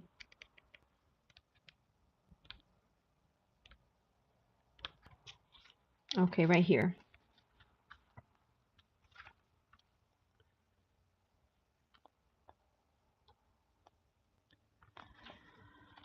Hmm, I don't know, Majid. I kind of feel like both of you might be at different points in your life. It's kind of what I'm getting. Solitude holds transformative power, offering a sanctuary for introspection and self-discovery. And I'm going to tell you what, Majid, when a person discovers solitude, when a person discovers comfort being on their own and doing their own thing, has this person been single a long time, Majid? Have they been single a long time? Because sometimes a person like that, they could be so comfy, cozy in that space that it is going to be very difficult for them to give up their peace just for anybody. So a person like this is going to be asking a question like, what are you going to bring to the table? How are you going to make my life better? Just wondering. She's a professor in Sweden. I'm a researcher in Canada. She's been single. Yeah. That's kind of what I'm getting with this. I feel like she is um very serious when it comes to her work, right? Very studious, but also like she knows her place, she knows her strength, and she protects her peace. This might be something that you're gonna have to like work at. So how do you communicate with her right now? Sweden, because she's in Sweden, you're in Canada. Is it just like through social media? Very spot on. Yeah. Do you ever travel? How did you meet her? Through an academic forum or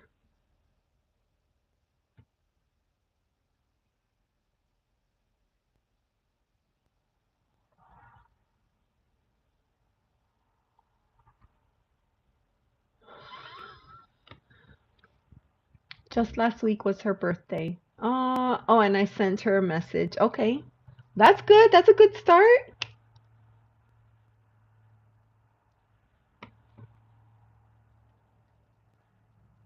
And she replied politely. I would expect that. From this person, I would expect that. I wouldn't expect like, you know, I feel like you're gonna have to work for this one. You're gonna have to work for this one.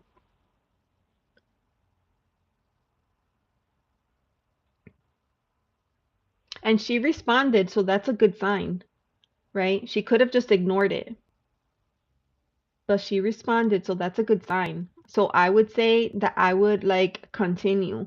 Maybe in a week you follow up, hey, how are you doing? How was your birthday celebration? And see if you could try to keep the conversation going. I asked her to have a conversation. She has yet to reply. Okay. Yeah. I agree with Scotty. It sounds like she's worth putting in the work. Mm-hmm. Yeah. Everybody needs a carpenter in their life, Scotty. I feel like I feel like don't give up. Remember, she's Aries, fire energy, and she's very put together.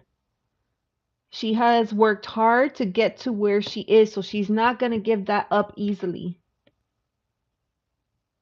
She's not going to give that up easily. So you definitely will have to woo her. You will have to woo her, and you will find a way to do that. I know it.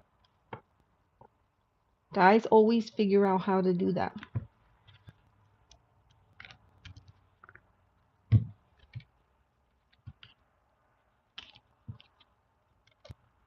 Chills as I saw the card.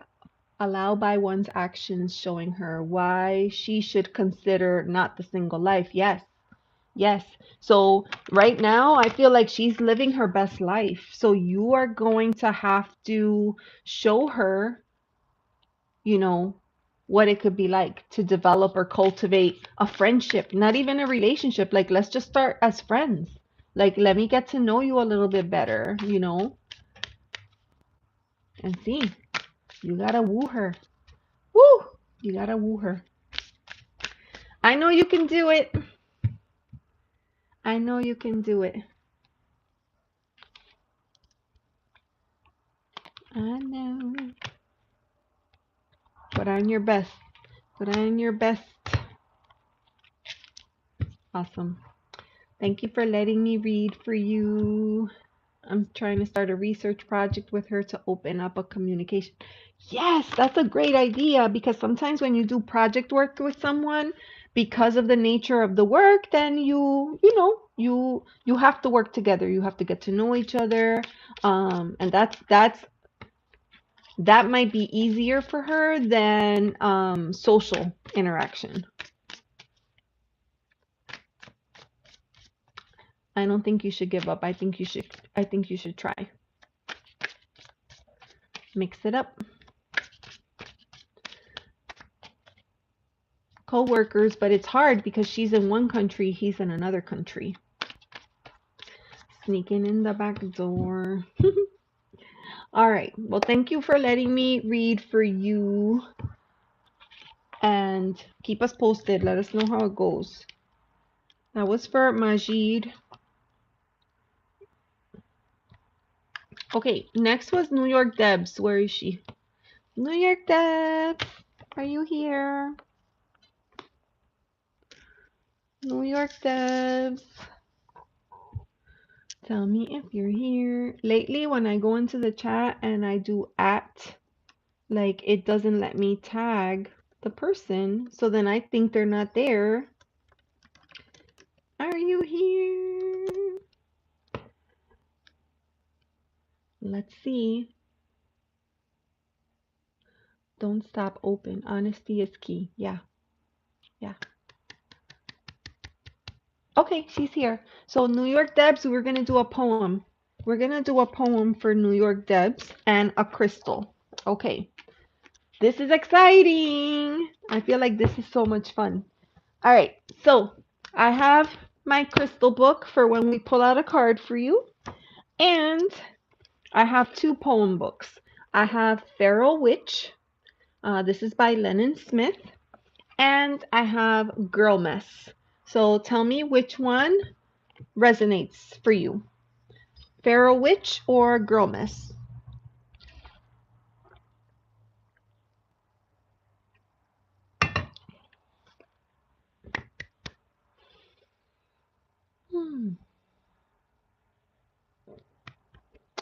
Let me know.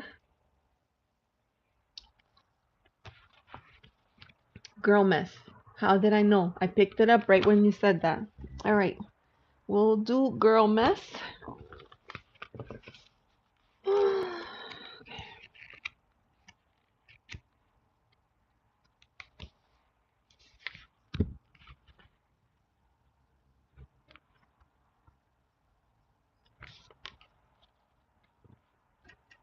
No way. This is the same poem. That's the same poem. No, we can't do the same poem. We gotta do a different poem. Hold on. Bye, Majid. Thank you so much. See you next time. Don't give up.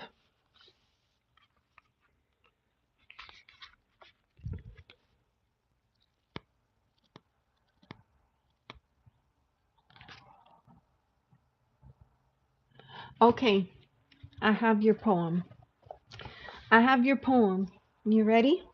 New York Debs, this is for you. Back to skate. Okay. Read again. Read again, please. Always a reason. Okay. Okay. Bye, Majid. Thank you. Okay. So, New York Debs, this is for you. Your poem is called An Oracle intervenes. An oracle intervenes. You ready? Here we go. I wanted to be someone. Needed a curse surgically removed.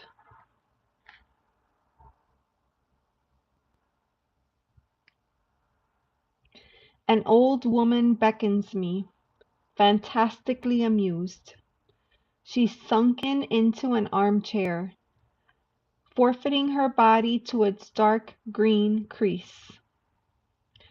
No one has stopped here with a simple please.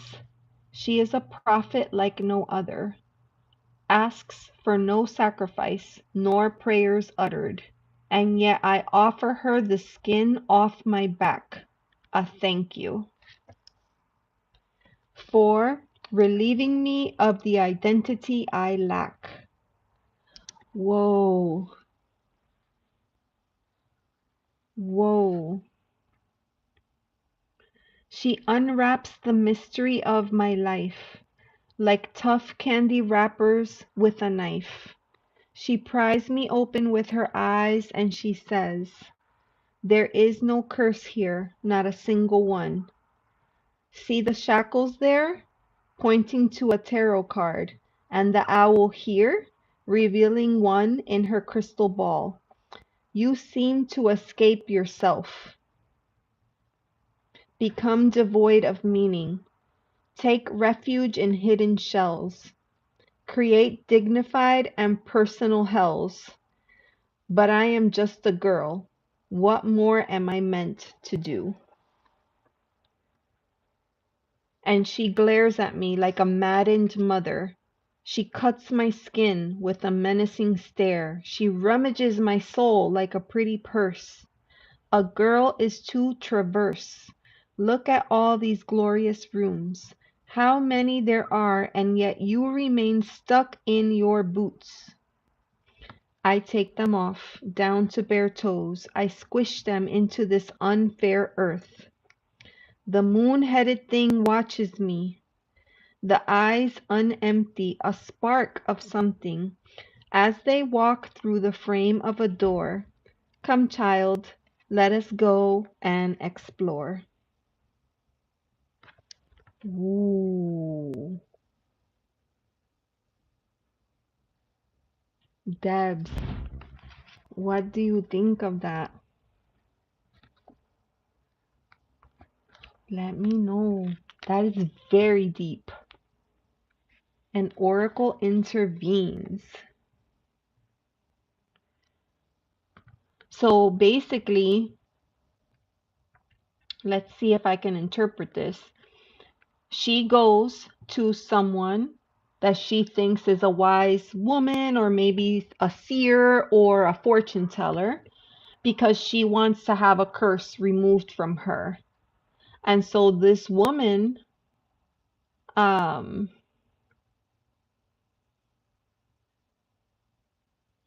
gives her wisdom. I offer her the skin off of my back, a thank you, for relieving me of the identity I lack. It's not that she lacks identity. She unwraps the mystery of my life like tough candy wrappers with a knife, and she pries me open with her eyes and says, there's no curse here. There's no curse here. But she tells her, you're trying to escape yourself. You're trying to escape yourself. Become devoid of meaning. Look what it says. Take refuge in hidden shells. That makes me think of like a hermit crab that retreats into the shell. Create dignified and personal hells. And the girl's like, but I'm just a girl. What else am I meant to do? A girl is to traverse. There are all these glorious rooms, but you remain stuck in your boots. In other words, like there's so much for you to see and do and learn and try and experience, but you're stuck in your situation.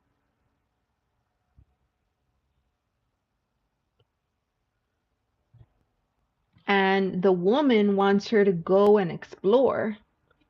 Wow. All right, so sorry, I got lost in that one. That was a good one. I like that one. All right, hold on. Scotty, Victor's trying to get a hold of you. It's time sensitive. Okay. Okay, Scotty, hopefully you saw that message. Victor needs you. Stat. Aren't you on Discord? Go to the Discord. Laura, hello, how are you? All right, what else do we have here? Okay, so Deb says, I think it's my stepmother who passed and just forgave, which caused me to forgive my dad, like the domino effect. And now I'm at peace after being horrible to me.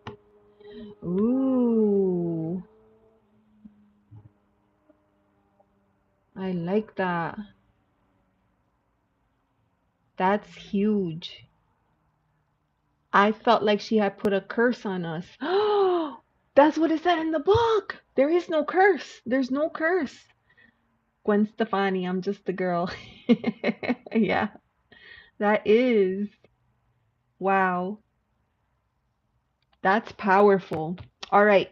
So you understand the story. So I'm going to get the crystal deck and we're going to pull out a crystal and then we're going to go to the crystal Bible and see what it says. It's not the crystal Bible because there is a book out there called the crystal Bible. Mine is called the Book of Stones. But I call it the Bible because it's so freaking big. It's a tome. All right. What message can we share with Debs? Debs thought that they put a curse on her, but one person's forgiveness resulted in her being able to forgive someone else.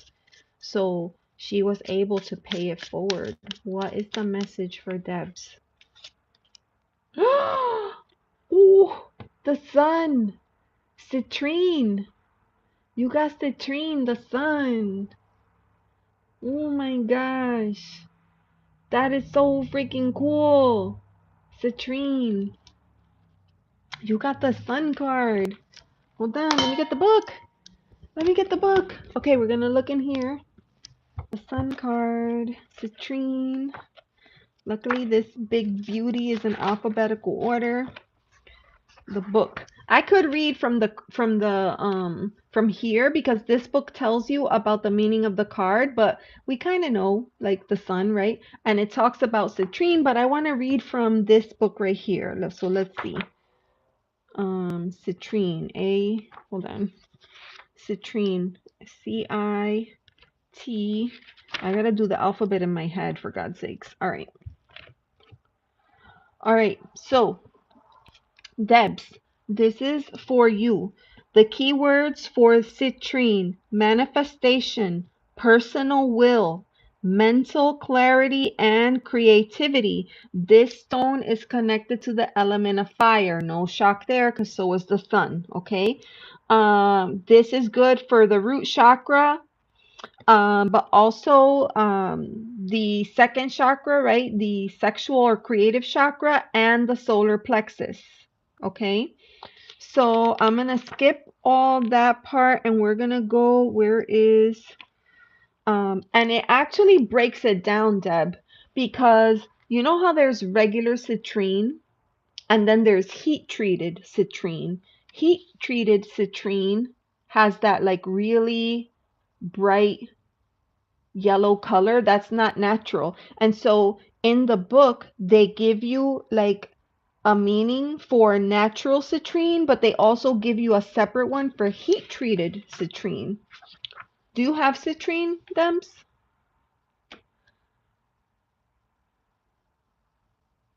It doesn't have a lot of pictures. I mean, it gives you a picture of the stone, but you know, I have, this is natural citrine. See that? But I also have heat treated citrine, you know, and it's different. And people like it. People like the color of it. because it's so powerful and bold, but it's just a different energy. It's just a different energy. I have natural citrine right here. Okay, so I'm going to tell you right now. Natural citrine carries a powerful frequency that allows for the clearing and strengthening of the manifestation channel and one's personal will. Its purifying properties come from its natural smoky quartz energy combined with the stimulating fire element energy that it carries. The phantoms that often appear in natural citrine allow one to connect to one's higher self.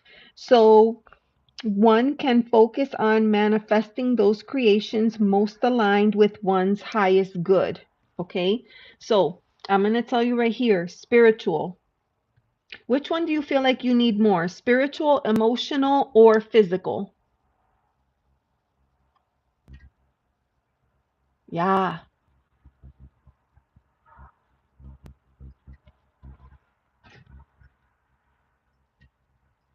let me know, Debs. Which one do you feel like would support you in your growth? Spiritual, emotional, or physical? Spiritual. Okay.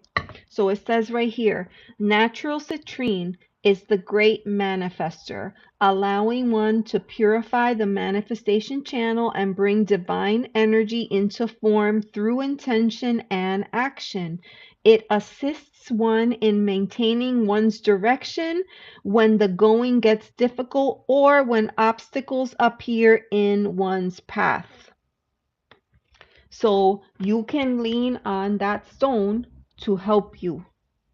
You can lean on that stone to help you, especially when obstacles appear. Because I feel like, especially with the energy of the sun, it's like, like, oh, the sun, yay, everything is bright and shiny and perfect and beautiful. I think where the challenge comes in is when things aren't as sunny, when it's cloudy or overcast, when it's difficult to see the bright side, right? That is when we can rely on the power of citrine to help. Hopefully that makes sense.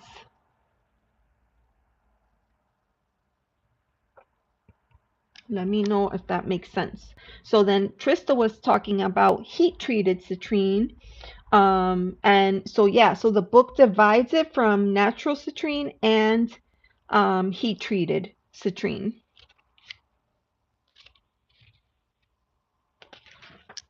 which is very cool. Makes perfect sense. Okay, perfect. Awesome. That was a lot of fun. Thank you for letting me read for you. It's fun to change things up every once in a while, right? I I believe it or not, I haven't done like poems in a long time. I haven't done poems in a long time. Over almost a year. Almost a year. So you're welcome. Yay! Alright, so let me get this out. You're welcome, my friend. Okay, so that was okay for Debs. And then Unartha was here and she had to go and she was gonna do a poem, but I don't think she's here right now. Unartha, let me know if you're here. I can't speed it up in this view. Oh, I'm sorry. Let's see. I think you, Nartha. Are you here? Okay, I don't think Unartha's here, so we'll skip Unartha. Okay, Kathleen, are you here? You were next. Kathleen? Ooh. Kathleen, I don't think she's here. I forgot what her number was. 11 something or other. Kathleen, are you here? Let me know. That was the last person on the list. Unartha's not here. Kathleen is not here.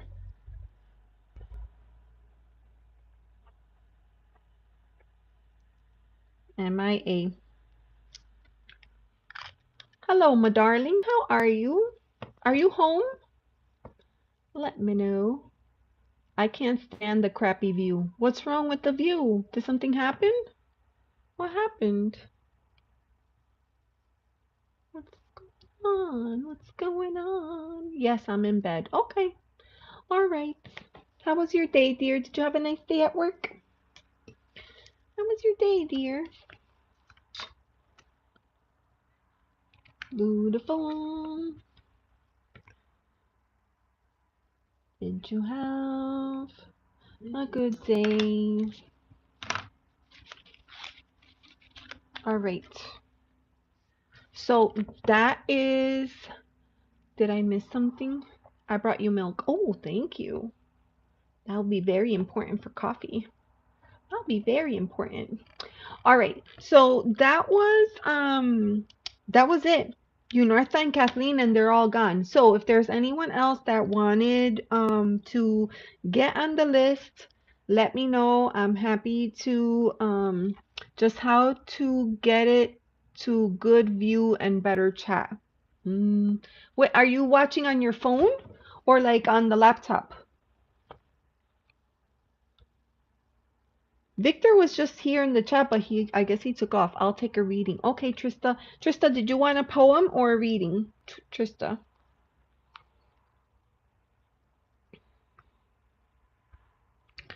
A poem or a reading? Feral Witch. Ooh, that's a good one. Okay.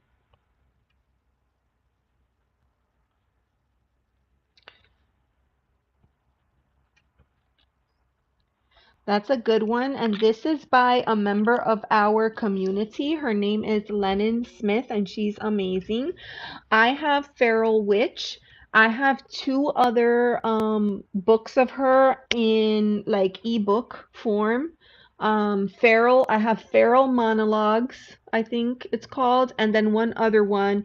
I um I read for her sometimes. In other words, like before she publishes a book, she looks for people to like beta read for her, and I have done that for her a couple of times, and it's been a great experience. So anyways, that's why. I have some of her books. I also have some of her decks because she has many decks of it. And as a matter of fact, she is working on. If anybody is interested, she's working on Hecate, a Hecate tarot right now that she loaded on the Game Crafters site. So, anyways, this is the book Feral Witch, and we're gonna choose a poem from here. Hey John, how are you? How are you doing? You feeling better?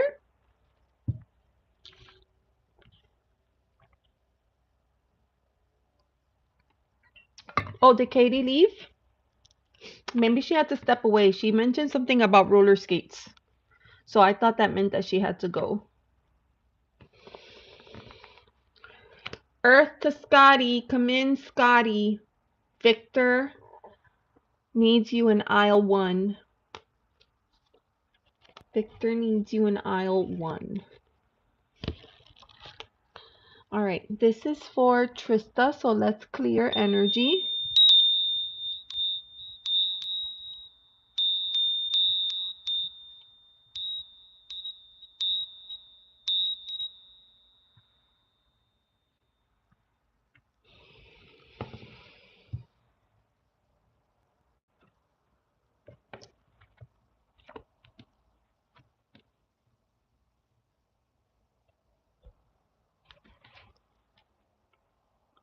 Ooh, clean up aisle 1. Get my mop bucket. Get it from Heaney. Heaney has it. Trista, I have your poem. Oh, it's so beautiful. Okay, Trista, your poem. This is from, hold on. I'm going to link all of these afterwards. Feral Witch. And your poem is called Earth Ripening. Earth Ripening. Like that title is everything. Okay, you ready? Here we go.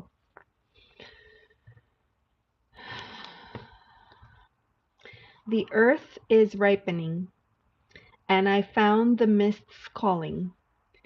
Crawl to the ends of time to find the scarlet treasure there.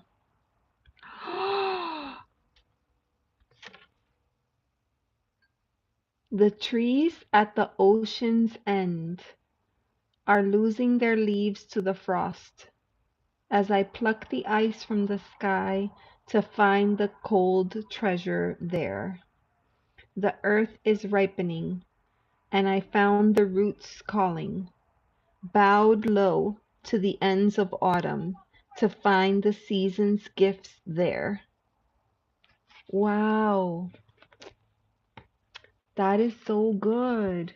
The earth is ripening. Dude, I can't help but feel like, because she says, um, to find the scarlet treasure there. I feel like there's like pomegranate energy in that. The trees at the ocean's end are losing their leaves from the frost. So it's a change of season. As I pluck the ice from the sky to find the cold treasure there, the earth is ripening. I found the roots calling. The roots calling. I love that.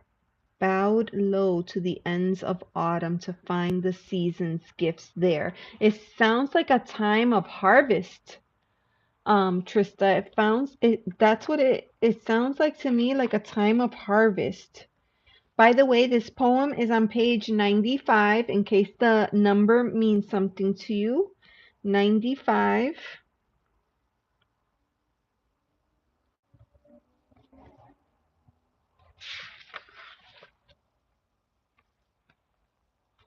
Oh, not 95.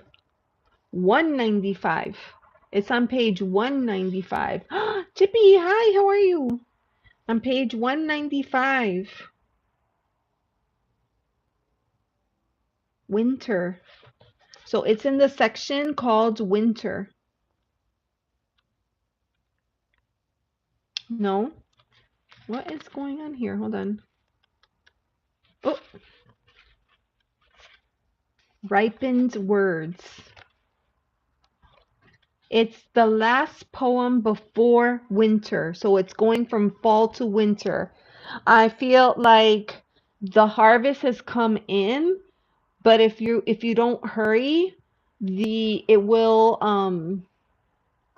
if it continues to ripen, it will eventually rot if you don't get to it in time, is what I'm kind of getting from this poem. Like there's a calling for you to harvest, maybe to gosh, what do you call when you go forage? That's the word. Forage. I feel like there's a call for you to forage. It says, find the season's gifts there. It's like there's something out there that's waiting for you, but you haven't gone out to search for it yet. Wow. What else can we know about this gift for Trista?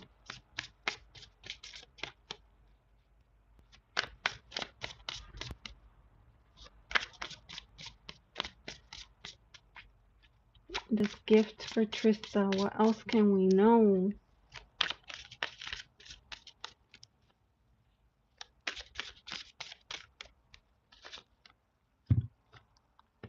Oh my God, Trista. Again, like this is encouragement from spirit. Like you gotta there's a call. There's a call to action for you. There's something out there that is waiting for you. And it seems time sensitive to me. Like it's like it could be an opportunity, it could be a gift from spirit, something that is out there that is waiting for you specifically. We have the Two of Wands with tangerine quartz. Tangerine quartz. How beautiful is that? Two of Wands, that's that planning stage, the crystal ball. What can you see in that crystal ball? Which way can you go? Do you scry? Trista, I think you scry. Do you scry? Let's get the book. Look, I got this one today. We're gonna search under quartz. Tangerine, I was curious about that because I had never heard of tangerine quartz before.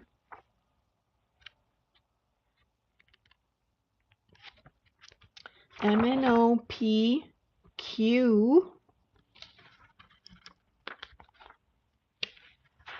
195 equals 6. Yeah, not really, but I could.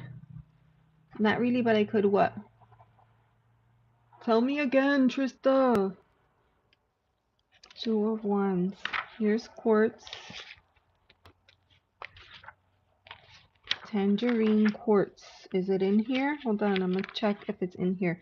Do you know how many quartz crystals they talk about in this book? I'm gonna have to tell you.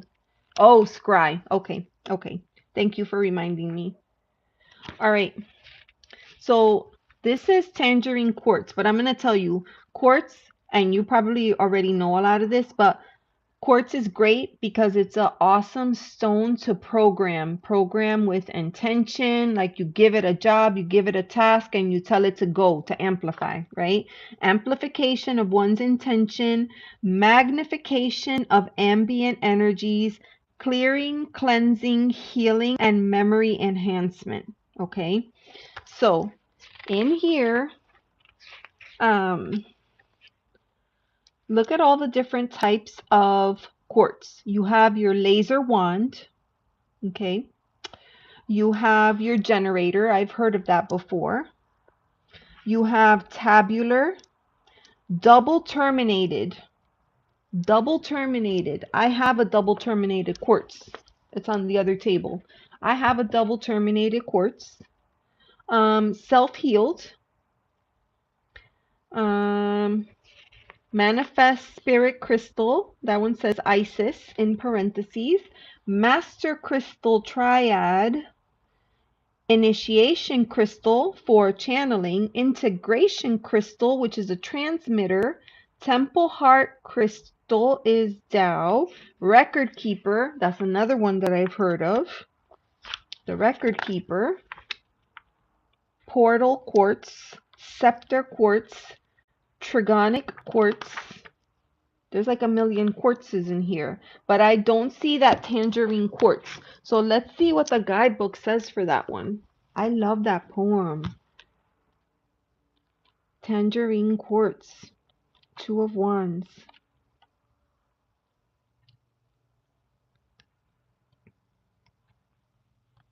So far tonight, we've seen the 2 of cups, the 2 of swords, and the 2 of wands.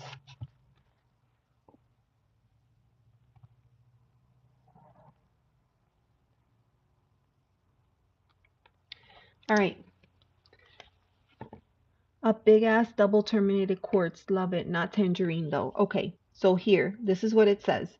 The combination of tangerine quartz with the 2 of wands infuses creativity, inspiration, passion, curiosity, and playfulness into the plans and choices we need to make when we're faced with the 2 of wands. When change is causing anxiety, tangerine quartz says have fun.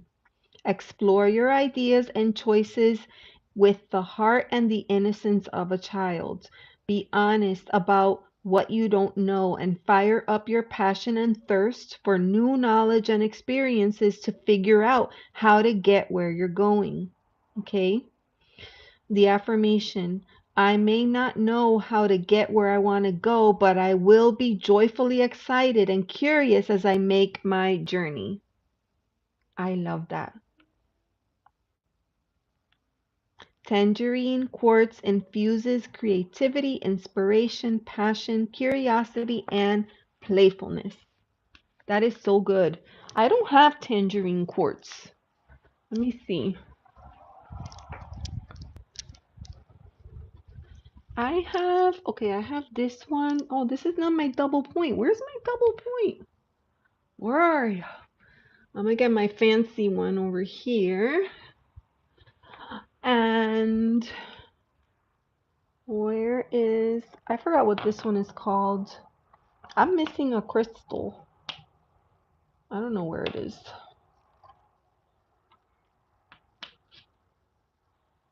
Come on. This one is stuck. Hold on. Get over here. There we go. I got it. I got it. I got it. I want to know where that my double terminated quartz is because I thought it was here. I thought it was right here, you guys. It's missing. I gotta find it. I don't understand why my stuff goes missing. Oh, all right. So I was looking for. Look at this one.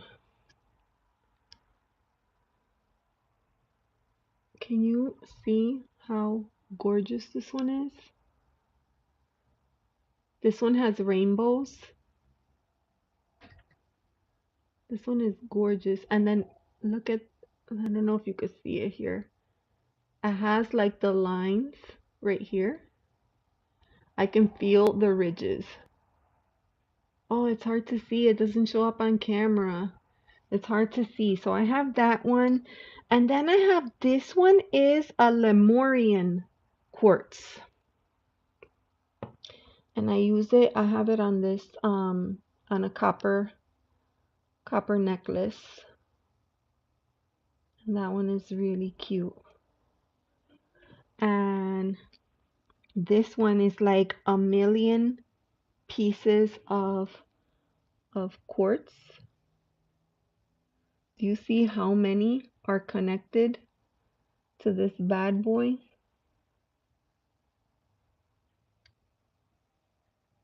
It's so pretty. I have several Lemurian quartz. Yes, that one is so good. I don't understand what happened to my double terminated or my double pointed one. Like I could have sworn it was over there. Now I have to hunt for that. I'm gonna have to hunt for that. I don't have tangerine quartz, but I understand the energy of it. And it's like saying, because the Two of Wands is usually this card of like planning and putting things out there for you to do. But a lot of times in this planning stage, we don't really know. And sometimes it feels like we're, like you're planning for something, but it's really difficult. Like you're shooting in the dark. So what this card is suggesting is that even if you don't know how you're going to get there, you're just going to enjoy the journey. That is the message that the card has for you. So hopefully you enjoyed the poem, Earth Ripening, and the message of the crystal and the tarot. Let me know if that makes sense for you. That was so cool. I heard something in my ear and I was like, what the heck is that? And I think it's the cicadas. It's cicada time. It's cicada time. Awesome. By two thug cats. Ah, thank you, Trista. My pleasure. Thank you for letting me read for you. I'm very sad. I gotta figure out what happened to my crystal. I don't understand. That one was a big one. Think. Think, Elizabeth. What did you do with it? Think. You would never put it in a bowl. You would never do that. It's not on that shelf. It would have had to have been over there, but it's not. I don't know. All right. So that was for Witchy Trista. Anyone? Did you hear that? Did you hear that? That's like some motorcycle outside. Like a motorcycle. So loud. All right. Oh my goodness gracious. Okay. Wow, that was quick. We got everybody. We got everybody then. Well, I mean, if there's nobody else, I guess I could. It feels so early. Usually, like, I'm on to the last possible minute. But, yeah. we can end it here then. If nobody else wants a reading, we could end it here. We could say good night, and I will see you guys around in the various chat rooms here and there and everywhere. I hope you all have a fabulous rest of your Friday and a beautiful weekend wherever you are. And thank you so much for hanging out with me. And I will see you guys next time. Bye bye.